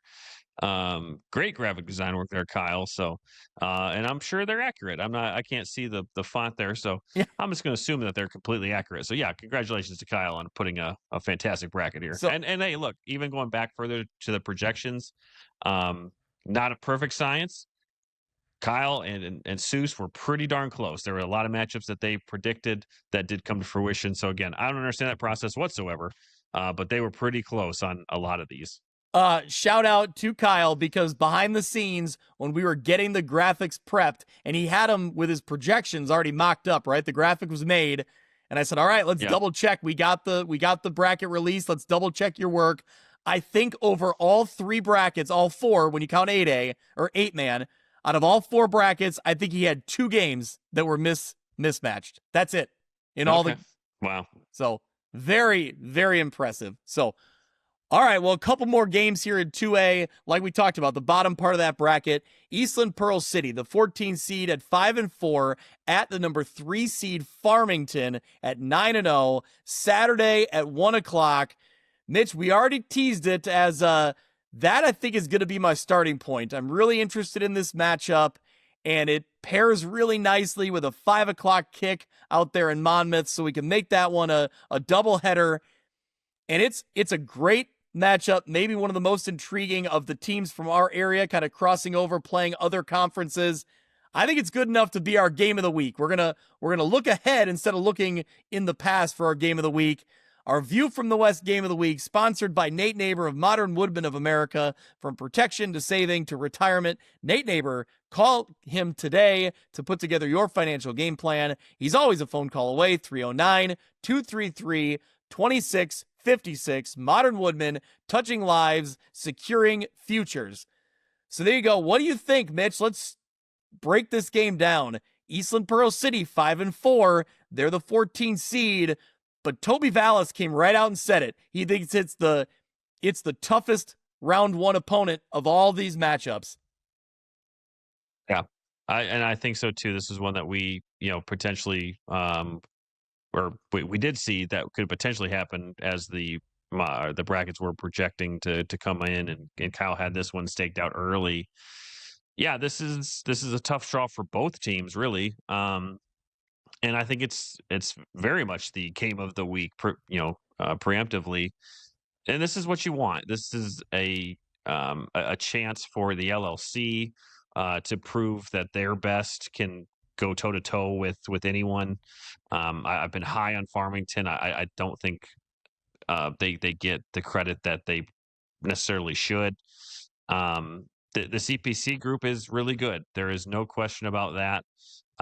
Playing in the NUIC, certainly we know that teams that come in at 5-4 or 6-3 are going to stack up against anyone else in the state. So, I look back at what they did in the games that they lost. Okay, specifically to Dupec, they lost 38-0. Stockton, they lost 48-6, and Lena Winslow, they lost 60-32.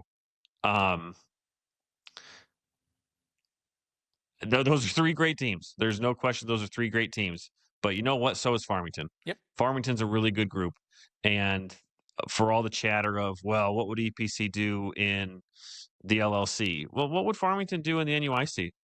I think they'd be better than 5-4 too. So I don't think that argument is really all that relevant, nor is it realistic because they don't play in those conferences. But my point being is that this is going to be a great game. I am sticking with Farmington as my pick here because I think that they are underrated as a two-way program. No doubt it's a tough game. I understand the interest in this game. I won't be surprised if EPC wins, but I look back at what EPC did this year against the toughest teams that they played, and their performances really were not all that impressive. So I lump Farmington in with that group or near that group. And I think that defensively they'll be able to contain EPC's attack either with Hoffmaster quarterback or Zier at running back, and Farmington will be able to utilize some of the tools that they've enjoyed having all year. Yeah. What I will say, what intrigues me about this Eastland Pearl City team coming into this road playoff game is that when you have that senior heavy talent like a Will Burchin, like a Draven Zier, they had a tough road test last year against Rock Ridge. They came up a little short. They played well, but they came up short. They learned from that, right? Like, what did you take away from that one that you can do different this go around? So I'm interested in that part of it. And we know that Farmington kind of reloaded this year, right? So it's guys that haven't necessarily had a lot of playoff experience. They got a good test last year, but they weren't always the guys, right? So I think that's one thing I look at. But like Carson Noy was playing junior tackle. Good call. But what I will say on the Farmington side of things, I don't think, and I'll ask you, do you think that EPC has seen a quarterback wide receiver combo like Noy and Gronwald any part in this season? No. Have they faced a passing team at all? No. Yeah. And I don't mean that poorly. The NUIC just doesn't pass. Dupec used to, but they don't now. So no, I don't think they have seen that. Yep. And that adds to my intrigue in this game too. Now, has Farmington faced a team with a team that can pass and can hit you on the ground too? Yeah, they have. So again, I'm sticking with Farmington here. Won't surprise me if the Cats win too, but I just think that despite Carson Noy being a freshman, despite Braden Brewer being a sophomore, I think that they are talented enough to, ease into the playoffs at home with Jack Grunwald there as the utility knife, to kind of bring it all together, and a solid defense too, right? So, this is great. This is a fantastic playoff game. It's what you want, and I'm glad you're going, and I'll be looking forward to seeing the highlights. Yeah, I think one more note on this one: if Eastland Pearl City hasn't seen a connection like Noy to Grunwald, maybe on the opposite side, has Farmington seen a team with the physicality like an Eastland Pearl City coming out of the Northwest Upstate Illini? I think that's where you always find the NUIC thrives, right? Is that really strong up front, really powerful. Can Eastland Pearl City do that in this game on the road? I think that's the question, and I think if you're going to go out and make a prediction on this game of the week, I'll also go out and make the prediction. I will lean Farmington as well. I'll lean Farmington at home, and I think I like that offense that they have, and I like the high-powered offense to get the job done here. Yeah, I'm with you. They haven't allowed a point since week 7. And week 7 was the game that Carson Noy threw for 350 yards and 7 touchdowns. So, yep. Yeah, it's a group playing really good football, and but again, it'll be a great atmosphere there Saturday. And I'm excited to be there. I'm excited. I've been to Farmington basketball games, but in the recent years since we've brought in Farmington into our listening or into our coverage, I have not been to a Farmington football game. So I'm excited to get out there, cover it. So, all right. One more game in the 2A field, and we'll kind of take a quick overview of the bracket one more time. Erie Prophetstown, the 11 seed, 6-3, goes on the road to number 6 seed Aurora Christian at 7-2, Saturday, 4:00. So the Eagles out of the Chicagoland Christian, head coach David Beebe, 21st playoff appearance for the program, their 8th consecutive. They lost in the first round a year ago when they entered at 5-4, 2-time state champions in 11 and 2012. Mitch, you mentioned maybe their key win was 59-0 over Chicago Crane. I would throw in there, they had a week 1 win over Marquette, 43-22. They also had a near win. They came up just short against Bishop Mack, 45-42. So that game kind of stands out to me because Bishop Mack is 9-0 and up in 3A. Well, yeah, the 2 shootouts there that they lost. Yeah. Chicago Hope was 61-44, and then Bishop Mack 45-42. Yeah. So yeah, this team can score some points. Seems like if you have a good offense, you can also score some points on them too. So, yeah, and Aurora Christian team, 2-time state champions in 11 and 12. They've got a quarterback going to NIU, Asa Johnson. I did not find his stats for this year, but he had 2,300 yards and 24 touchdowns last year in 2024. Dominic Klimke, kind of a jack of all trades player on both sides of the ball. So this is a team that'll sling it. He's a very, very good quarterback. Obviously, he's going D1 for a reason. Aurora Christian, though, a program really since those 2 state championships, doesn't always have the best postseason performances. Now, certainly I did look this up. They've lost their last 4 games to NUIC opponents here in the postseason. So it seems like when they do get to the postseason and they're matched up against, let's call it an Erie Prophetstown-esque team, they don't fare that well. So I kind of come in looking at this that if the Panthers defense can contain that passing attack, they are really going to have a shot at this.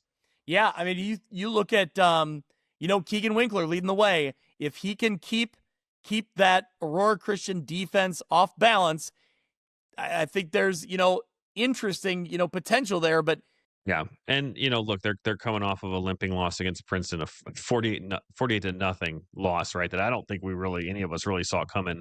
So we'll see how well that they've rebounded from that loss, because I do think this is a winnable game, but they'll have to be sharp.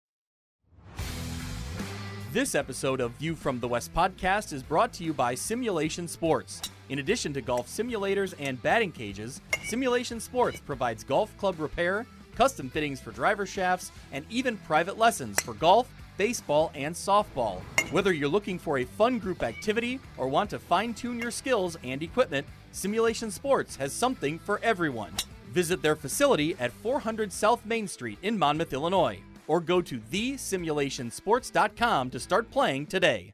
At Modern Woodmen of America, service is about more than our members. It's about our community, too. We share values that include personal financial security and helping friends and neighbors in need. We're your partner helping you protect your future, and together we're making an impact here in our local communities. I'm Nate Neighbor. Find me on the Modern Woodmen of America website. Get to know your local Modern Woodmen representative to plan for your financial future and learn about valuable member benefits. Modern Woodmen of America. Touching lives, securing futures. Securities offered through MWA Financial Services, Inc., a wholly owned subsidiary of Modern Woodmen of America. The View from the West Player of the Week is brought to you by Breedlove Sporting Goods, Western Illinois' premier sporting goods store for uniforms, apparel, equipment, awards, and online team stores. They offer name brands such as Adidas, Under Armour, and Nike, and are extremely responsive with any inquiries. With a primary focus on the western side of the state of Illinois, Breedlove Sporting Goods is the fastest way to outfit your team. You can check them out on Facebook or at breedlovesports.com. When it comes to quality, convenient pizza, Godfather's Pizza in Silvis has you covered. Featuring a beautiful dine-in area, delivery, and a carry-out window. Godfather's Pizza is that pizza you grew up with, not a convenience store. You see, at Godfather's Pizza, the dough is made fresh daily. That mozzarella cheese is shredded fresh and never frozen. And those toppings are abundantly piled high each and every time. Locally owned and operated since 2010, Godfather's is a huge supporter of local athletes right here in the Quad Cities. So come on by and check them out at 1211 Avenue of the Cities in Silvis. Order online at godfathers.com and reunite with that same delicious pizza you grew up with. All right, let's talk some 1A football, Mitch. We got 1A and 8-man left to wrap up the show. And this is where it gets tough because we got some rematches. Like it or not, it's the way it is in Class 2A and now especially in Class 1A. So let's start with one of those rematches. Stockton, the number 1 seed. Let's pull up the bracket and then we'll talk through it. But Stockton is the number 1 seed here. They host Galena at 5-4, Saturday, 1 o'clock. Mitch, you talk about a great all-time rivalry in the playoffs on a November afternoon in Stockton. That has you written all over it. This will be this will be a great atmosphere. Okay. Let me ask a wild one to you. Okay. Is there any chance that Stockton's on upset alert at all? I mean, that's really, like, would it surprise you? Yeah, that's really hard to say. It would surprise me because of how well they've played, but I think Galena wasn't. I think this will be the closest 116 game in the state, I think. I could believe that. I could buy into that. Yep. Now it was a 30-12 Stockton win in week 6, so not all that long ago. Galena has looked really good since they lost to Lena Winslow. Certainly, they played Dakota and they played Fulton, not the toughest teams in the NUIC this year, but Galena is just that group that is going to fight, and that's not really what you want to see from a 16 seed, right? But I bring that up just because I think Galena is a team that could do it. Do I believe that they will? Also, no. We talked on the playoff show too that I think Stockton is going to. I think they're the odds-on favorite to get to Bloomington, get to the state championship, potentially win against a potentially CPC team. Now, Lena Winslow could have something to say about that because I do think that the odds are that it'll be a semifinal between Stockton and Lena Winslow, but they have played so well.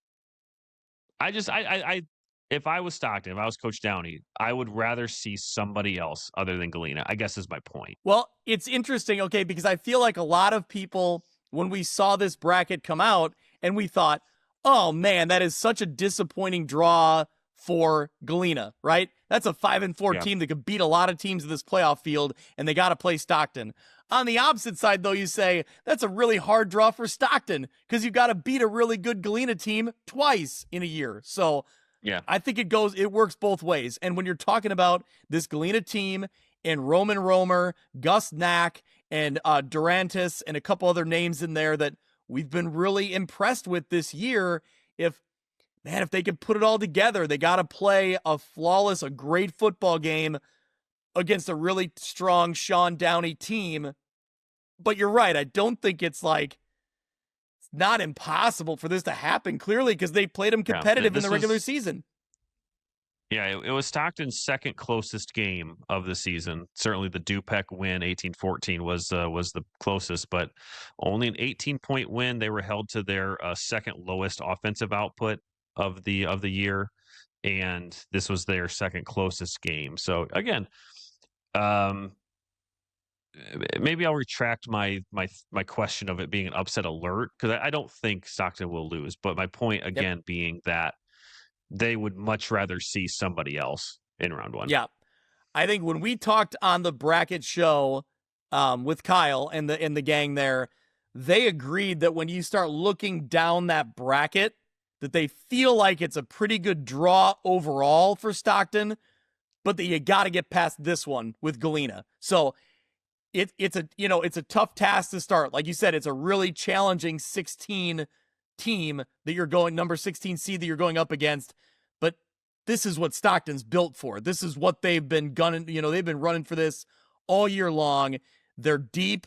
They're healthy. Knock on wood, you stay healthy this time of year. But this seems like a Stockton team ready to make a run in this bracket. But yep, they got to get by Galena. And looking at Matt Now's 1-32 projection, that would have put them up against Villa Grove, a 5-4 team. See, which again would probably be more of a realistic matchup between who's the 32nd ranked team in 1A, because it's not Galena. I can guarantee you it's not Galena. Yep, you're exactly right. So we need to make shirts. Galena's probably 10th. Like at worst, Galena's probably 10th. Yeah. We need to make shirts that say 1-32. That's it. That's all they have on them. That would sell out more than any other shirt we've ever had. I guarantee it. All right. Abby from Breedloves, if you're listening, that's another crazy idea that we got. So you know, make note. So, yep. All right. Well, coming to a Breedlove store near you, 1-32. So yeah, hoodies and t-shirts. Let us know what colors you want. We'll make it you're work. Darn right. All right. Well, moving down the way of the bracket here on these beautiful brackets, again, laid out by NUIC Football. We appreciate him letting us share his brackets here. The number 9 seed, Hayworth Hornets, 7-2, at the number 8 seed, Princeville, also at 7-2. Saturday, 1:00. So the Hornets, like we said, 7-2 out of the heart of Central Illinois, small conference. Scott Godfrey, only the 7th appearance in school history, but this is 2 out of the last 3 years. So they're, climbing and getting better every year. I think their biggest win is a win over Tuscola in week 8, 30-14. It's a Tuscola team that, if you listen to the bracket show with Kyle and the boys on Saturday night, I kind of went out on a limb. I'm pretty high on Tuscola in this 1A field, and they got a win over them. So, how about the blanking of Alton and the 24-0? That's a 4A playoff team there too. That's true. Yep, another great win. Yeah, they've got some players. Braden Lash, running back, tough runner. Can break a tackle, bounce off. Parker Bell, quarterback. I just think that Princeville will be ready for this. I think that Coach Carruthers will have this group ready. Noah Geiger's had such a good year. Caden Sarnes can beat you in 2 different ways. They've proven that they're a good team. They took Anwan Wethersfield all the way to the final whistle.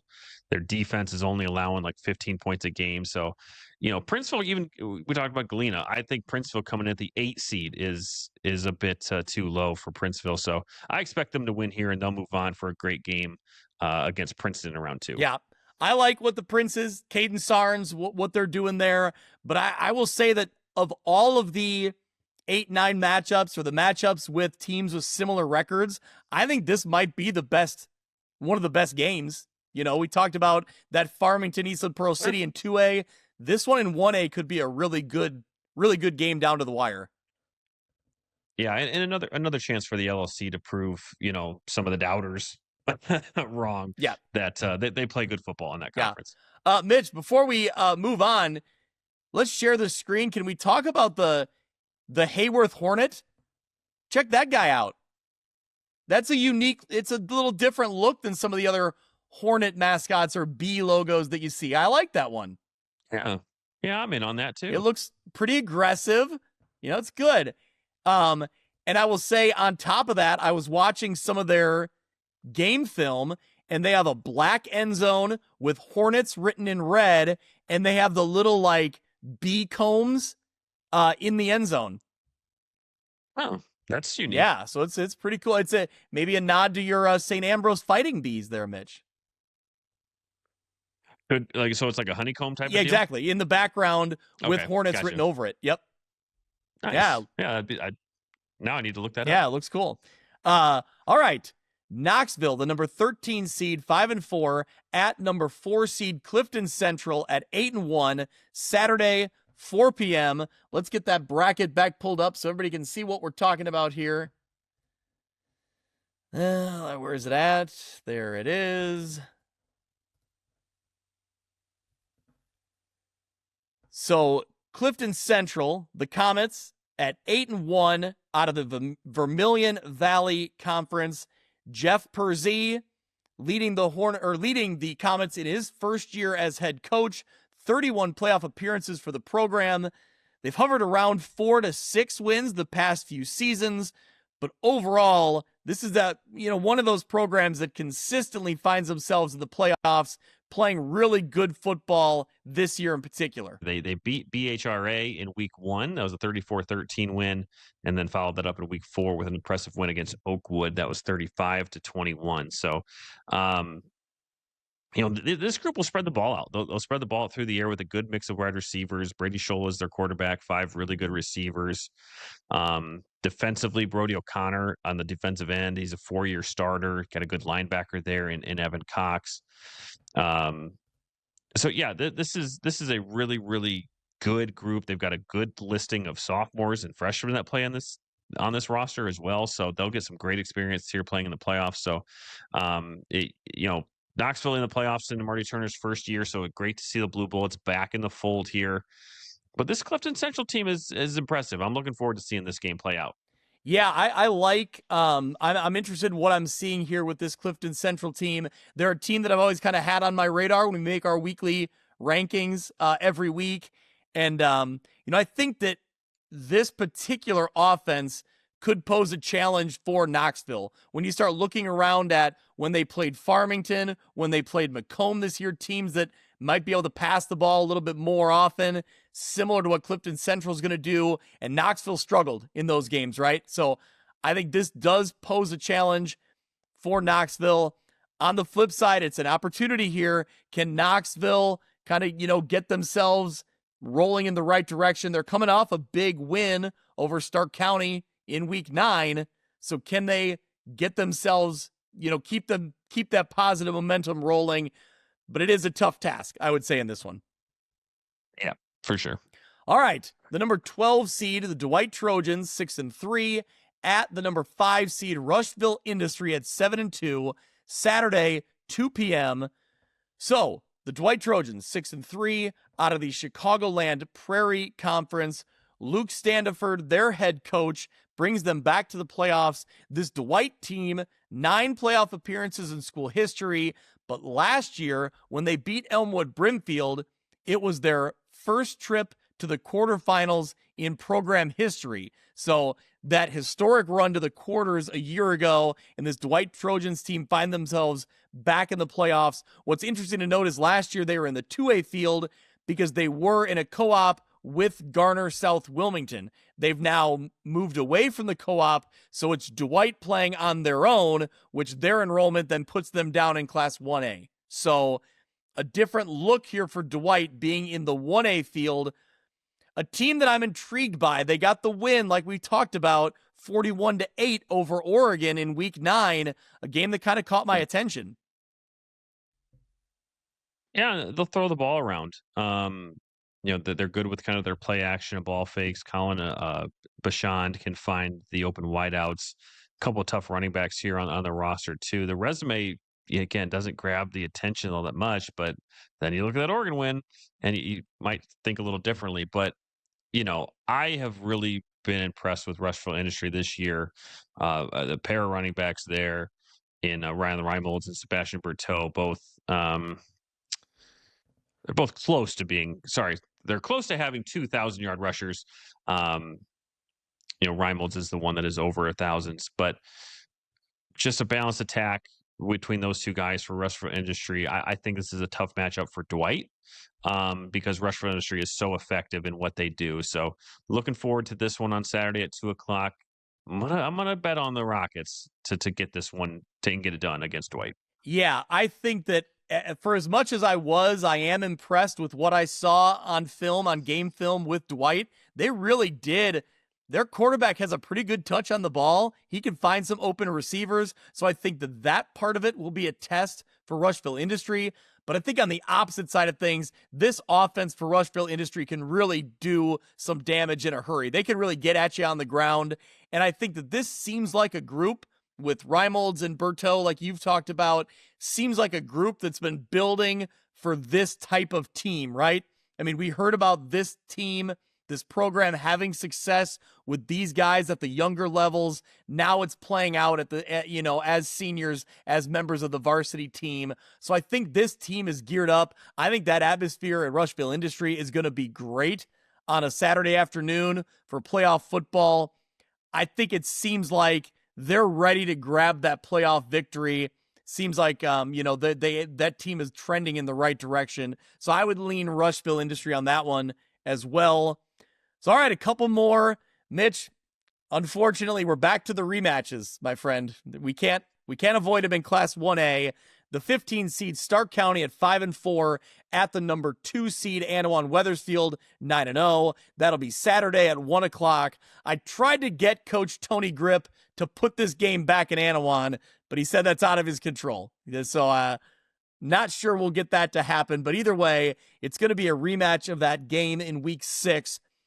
I'll be honest, Anawan Wethersfield jumped all over Stark County early and often in that one. It was a 48-7 final. They were really firing on all cylinders that night. I think this Titans team is just playing really great football this year and heading into the postseason. Yeah, and that close win against Princeville in week 7, kind of their only close game of the year, looking back at their schedule. An impressive team coming in, riding a lot of momentum, certainly at 9-0, but just the way that they've been playing, the way that they've been winning, all of their backs having a fantastic season. And yeah, look, you look back at Stark County, they started 5-0, and now they've lost 4 straight. So they're kind of coming in with the opposite, on the opposite side of things. Offense has kind of stalled out a little bit in a couple of these games, and defense has just been giving up. They've given up at least 48 points in each of the last 4 games. So I think we might see a little bit of the same that we did in week 6. I think Anawan Wethersfield is going to continue to play really well, and they'll get this win against their rival once again. Yeah, I think it's, this season started out great for Stark County. There was a lot of questions coming in with a new group of Rebels and the job that head coach Jade Nord did to get them to that 5-win mark. But man, I think it's been a really tough go. I think they're banged up. They're battling some injuries and just a rough stretch. Great season overall to get here. Never say never. You go in and you play and you see what you could do out there. You never know what's going to happen. But this Anawan Wethersfield team really seems like they're playing good football. So another rematch. Number 14 seed Forreston at 5-4 at number 3 Lena Winslow at 8-1. Mitch, it's great to see. It's not great to see a rematch, but it's great to see Forreston and Lena Winslow doing battle in the postseason because that just feels like NUIC football. I wish it wasn't necessarily in the first round, but it feels like an NUIC showdown that we're used to seeing because we have seen it over the years. Right. Yep. So this, we got to go back to week 1. This was a 50-12 win for Lena Winslow, and then right after that, Lee Win had their only loss of the season to Stockton in week 2. So, but since then, you'd be hard pressed to find another team that's playing as good as Lena Winslow. They went on a stretch there where they weren't allowing any points seemingly at all, and then closing out the year with 3 playoff opponents in Galena, EPC, and Dupec, and they put up, quick math, 146 points. So certainly highlighted by Aiden Wild's 8 touchdown performance there against EPC in week 8. So I think this will be a tough go around for Forreston too. They're coming off of a tough loss against Forreston. They've lost 3 of their last 4. Certainly had that great win against Leroy to get into the playoffs, but I think Lee Win's just going to be a little too much once again in this one, and they'll get the win and they'll move on. Yeah. Well, yeah, I think Lee Win's they're set up to win in November. Their coaching staff and the way that program runs, they get better as the season goes, and I think you see them kind of flex their muscle come this time of year. So it starts with that rivalry, with that rematch over, against Forreston. Mitch, quickly before we move along, let's kind of talk about this 1A bracket. I guess I want to start with, if Lena Winslow does get the job done, if my Marquette Crusaders can get the job done at Gibson City Melvin Sibley, you got to take one game at a time, but if they can do it, Lena Winslow would be coming to Gould Stadium in Ottawa, Illinois. I'm not sure Marquette's ever played Lena Winslow. I don't ever remember them hosting Lena Winslow. I would have to go to that one. That would be really fun. Oh yeah, I'm sure you'd be there. That'd be a great game. If GCMS were to win that game, that's a classic playoff matchup, whether it would be against Forreston or whether it be against Lena. Moving up, as we talked about, we think Anawan Wethersfield is going to get the win there. I think they've got a winnable game in round 2, whether it be Chicago Crane or DMAC, and then we could potentially get an Anawan Wethersfield Lena Winslow quarterfinal, something like that. That'd be great. Yep. We could get, I think we will get Stockton and Princeville, so another area matchup there in the second round. Clifton Central and Rushville Industry is certainly an interesting matchup. Of course, Knoxville could win that game too, and we could get Knoxville and Rushville Industry in an LLC matchup. So, yeah, a lot of names. Certainly, the bulk of our teams find themselves here in 1A North. So, I think this is going to be a really fun 1, 2, 3, 4 weeks here to see who goes to Bloomington, and just based on how many teams we got in, I think it's going to be one of ours. Yep. All right. Well, look, I'll put you on the spot. Who's your team in the South? Who's coming out of the South? CPC, and I don't think it's close. Okay. I went, as I mentioned. I don't. Yeah.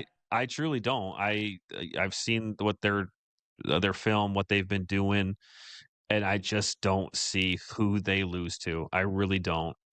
I went out on a limb. Calhoun, but I don't see how CPC loses. I went out on a limb. I said Tuscola.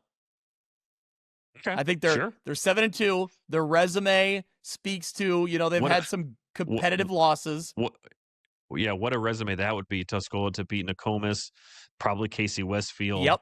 And then probably Calhoun to get to CPC, and then they beat CPC to get to the championship. Right, that would be impressive. You're really making it sound like it's a tall task, and I guess when you break it would be. When you break it down like that, it really, I am going out on a limb, but I don't know. I like the way I like their resume, and I think they're playing good football despite being that 7-2. I think there's a sneaky team in there, so I'll just go on a limb, give it a shot. So yeah, sure, why not? All right, before we wrap things up, Mitch, let's look at our teams in 8-man football. When we're talking the 8-man division, we got to start with the number 1 overall seed, the Milledgeville Missiles. They will host Meridian at the 4-5 team, or at 4-5 Saturday at 2 p.m. If we're going to talk about it, we better pull up Kyle's amazing brackets again.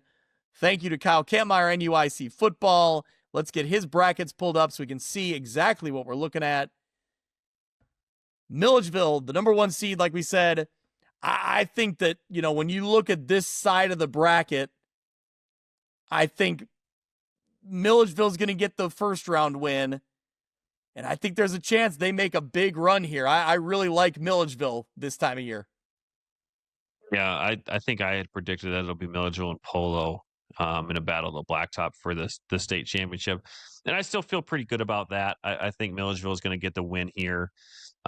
They certainly could have a tough matchup in the second round against a South Beloit or an Alden Hebron. Both of those teams have had good years. But yeah, Kyle had Milledgeville projected to lose to North Shelby out of Missouri. I think they were the 8th ranked team in Missouri, and Milledgeville took care of business. So they're coming in playing really good football. Coach Robles got this group really, really looking good, and I expect that to continue to happen for the next 1, 2, 3 weeks, and we'll be talking about them in Monmouth. A lot of talk for good reason about Amboy. They're looking at that potential three-peat there for the Clippers. They're the number 5 seed at 8-1. Hosting the number 12 seed Milford Cisna Park at 6-3. So I think that when you look at this bracket, we expect Milledgeville and Amboy, I think, meeting out there in a semifinal. And there was some debate on the show with Kyle the other night when the brackets came out on who gets that win. I think that I can't remember, Kyle might have leaned Amboy to make it to that state championship game. I said Milledgeville. Okay. So I stuck my flag, with the missiles there. Actually, did you catch it, Mitch? I actually pulled the, like college kid commit or making the commitment and put the Milledgeville Missiles hat on to make my announcement. I didn't see that. I did see you do that with Rock Ridge, but yeah, good. Yeah, good. That's good TV right there. That's what I thought. So, all right. So yeah, we expect Milledgeville and Amboy to get their first round wins. On the other side of the bracket, a few intriguing matchups here. We'll start with the number 2 seed, South Fork, hosting Galva, who is the number 15 seed at 5-4. So Coach Zach Anderson's crew getting into the postseason. Great story there. As a Galva program, they have not made the postseason since 1994. So just congratulations to them on their job here. A few names to call out. MJ Lauk. Coach says his speed on the field is just different. That what he's able to do and the way he's able to, the moves he's able to make. He's the playing quarterback now. He had been moved actually from tight end to QB. You have Blake Stahl, a running back and a linebacker, getting close to 900 yards on the season. He's kind of one of their workhorse type backs. And then you have JP Sloan at tight end, defensive back. He has several receiving touchdowns as well. So, looking at the team from our area in Galva, it's a tall task. South Fork is a program that's playing really good football right now. Kyle Kampmeyer calls out George Bailey, their running back. So I'm sure we've heard the old joke. It's not the main character in It's a Wonderful Life. If Dan Pearson listens to this, he'll love that reference because it's his favorite movie. It's not that George Bailey. The actual George Bailey running back probably doesn't even know the reference, but he's a really good running back, is my point, what I'm trying to say. I think the South Fork team is obviously they're really dangerous. They're a number 2 seed. Looking down the way, the number 7 seed West Carroll taking on the number 10 seed West Central. So this West Carroll team, back in the playoffs again after making an appearance last year. It was a great story a year ago. And Coach Ceseda, what he's done there, it has been, great to see, great for that community. He was on the show as well, the bracket show with NUIC football on Saturday. Really fun guy to talk to. I had a lot of fun talking to him. When you start looking around, Roger LeBourne for West Carroll has 15 receptions for almost 500 yards and 8 touchdowns. On the rushing side of things, you have Aiden Buckholtz, 79 attempts for over 700 yards and 12 touchdowns. So a couple of the names to watch there for West Carroll. This West Central team having a great season. Both teams come in at 7-2, so could be a really intriguing matchup there. Looking down the way, though, the team we're really looking at on this side of the bracket, I think from our area is Polo, the number 3 seed. They take on the number 14 seed Hiawatha, coming in at 5-4. It's a rematch of Week 8. where the result was Polo getting the 54-14 win. So I think you expect Polo to win that one. Mitch, Mercer Mumford, over 800 yards, 12 touchdowns. You also have JT Stevenson, just shy of 500 yards, 10 touchdowns as well. So continue to see production from this Coach Alston-led Marcos team. I think, Mitch, for me, and we talked about it the other night, when you look at this bracket, when you look at the 8-man bracket in general, I think every year we move along in 8-man, the competition gets a little tighter. I think the parity is a little more every year. But I think the question becomes, what year, when can one of these teams from the South or not the NUIC break through and get one of those signature wins? Is it South Fork? Is it Pawnee? Is it even a team like Metro East Lutheran who's sitting down there as an 11 seed or a St. Anne at a 6 seed? That's a really intriguing 6-11 matchup. I think that's the question, right? Is when or if one of these South teams can grab that signature win. Yeah, it's a testament to the North. The same thing in 11-man, right? That's probably why they don't go to 1 through 32 seeding, because we would see quite a bit of North representation year in and year out. So, no, I think there is a higher chance this year it could be a team from the South, but just with when you still have Millersville playing the way that they've been playing, when you still have Amboy there, when you still have Polo, it's always going to be an uphill battle. So I don't know that it's this year, but to your point, I think you're seeing more and more quality football coming from the South. And I don't know how long it'll take. It could be this year, but as long as Amboy and Millersville and Polo are strong, it's that much harder. Yep. I had a great time last year covering that 8-man game, the 8-man state championship game between Milledgeville and Amboy. I think I'm going to circle that on the calendar again. I may have to make that trip to Monmouth. It was a cold night. It was a cold night on the turf at Monmouth, but it's a ton of fun. I love that atmosphere. I love that game there. May have to make that trip again. But I think we'll talk. I'm assuming we'll talk more about them in the next few weeks. Milledgeville, Amboy, Polo, and then potentially that West Carroll or West Central. I think there's just a lot of talking points here in these teams, and we'll see how it plays out. But there you go, Mitch. There's a wrap on 36 teams in our local coverage area and what their bracket, what their matchups look like.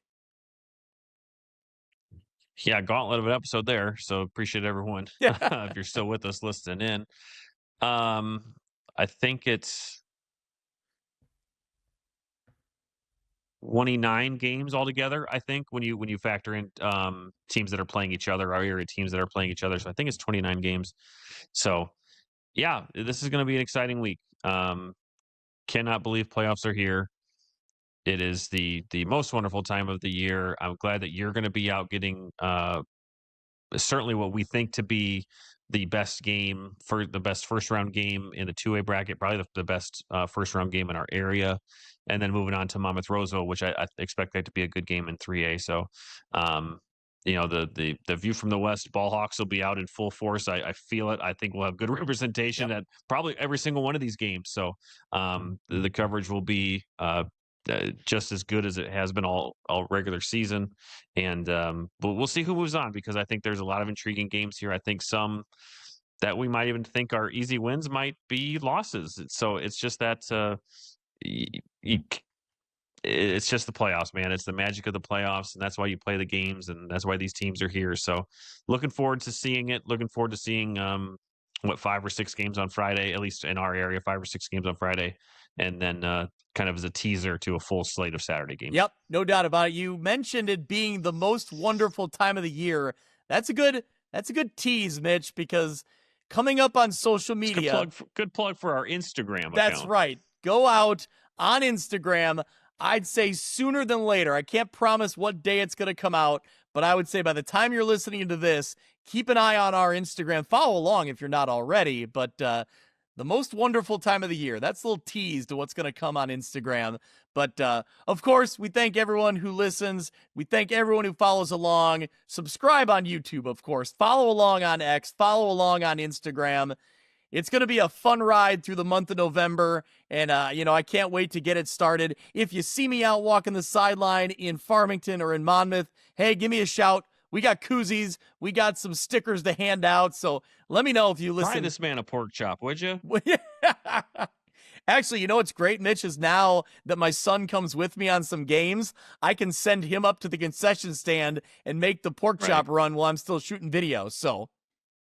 Well, that's going to come good for you and me come state time. That's right. That's right. We'll have a runner for that game as well. So, all right. Yeah. Well, Mitch, hey, the next time we hit these airwaves, we'll be reacting to some final scores from round 1 of the high school playoffs. So, it's going to be exciting. A rare Saturday night episode, but hey, might as well. It will. People better get used to it because they're going to be coming every Saturday for the next couple weeks. So. Jump in. The instant reacts for round 1 will be 9:30 Saturday night after the games are settled. The dust is settled. We got the results in. We got the numbers. We'll be talking about it. We'll be talking about what stands out, kind of looking ahead at those brackets. So until then, have a good week. We'll talk soon. That'll do it for this week's episode of View from the West. Thank you so much for listening. I encourage you to go out to Apple Podcasts or Podbean and subscribe so you can follow along, and downloads will come automatically every week. You can follow along on Twitter at ViewFromWestPod. You can also email me if you're interested in being a sponsor, viewfromwestpod@gmail.com. Thanks so much. We'll see you next week.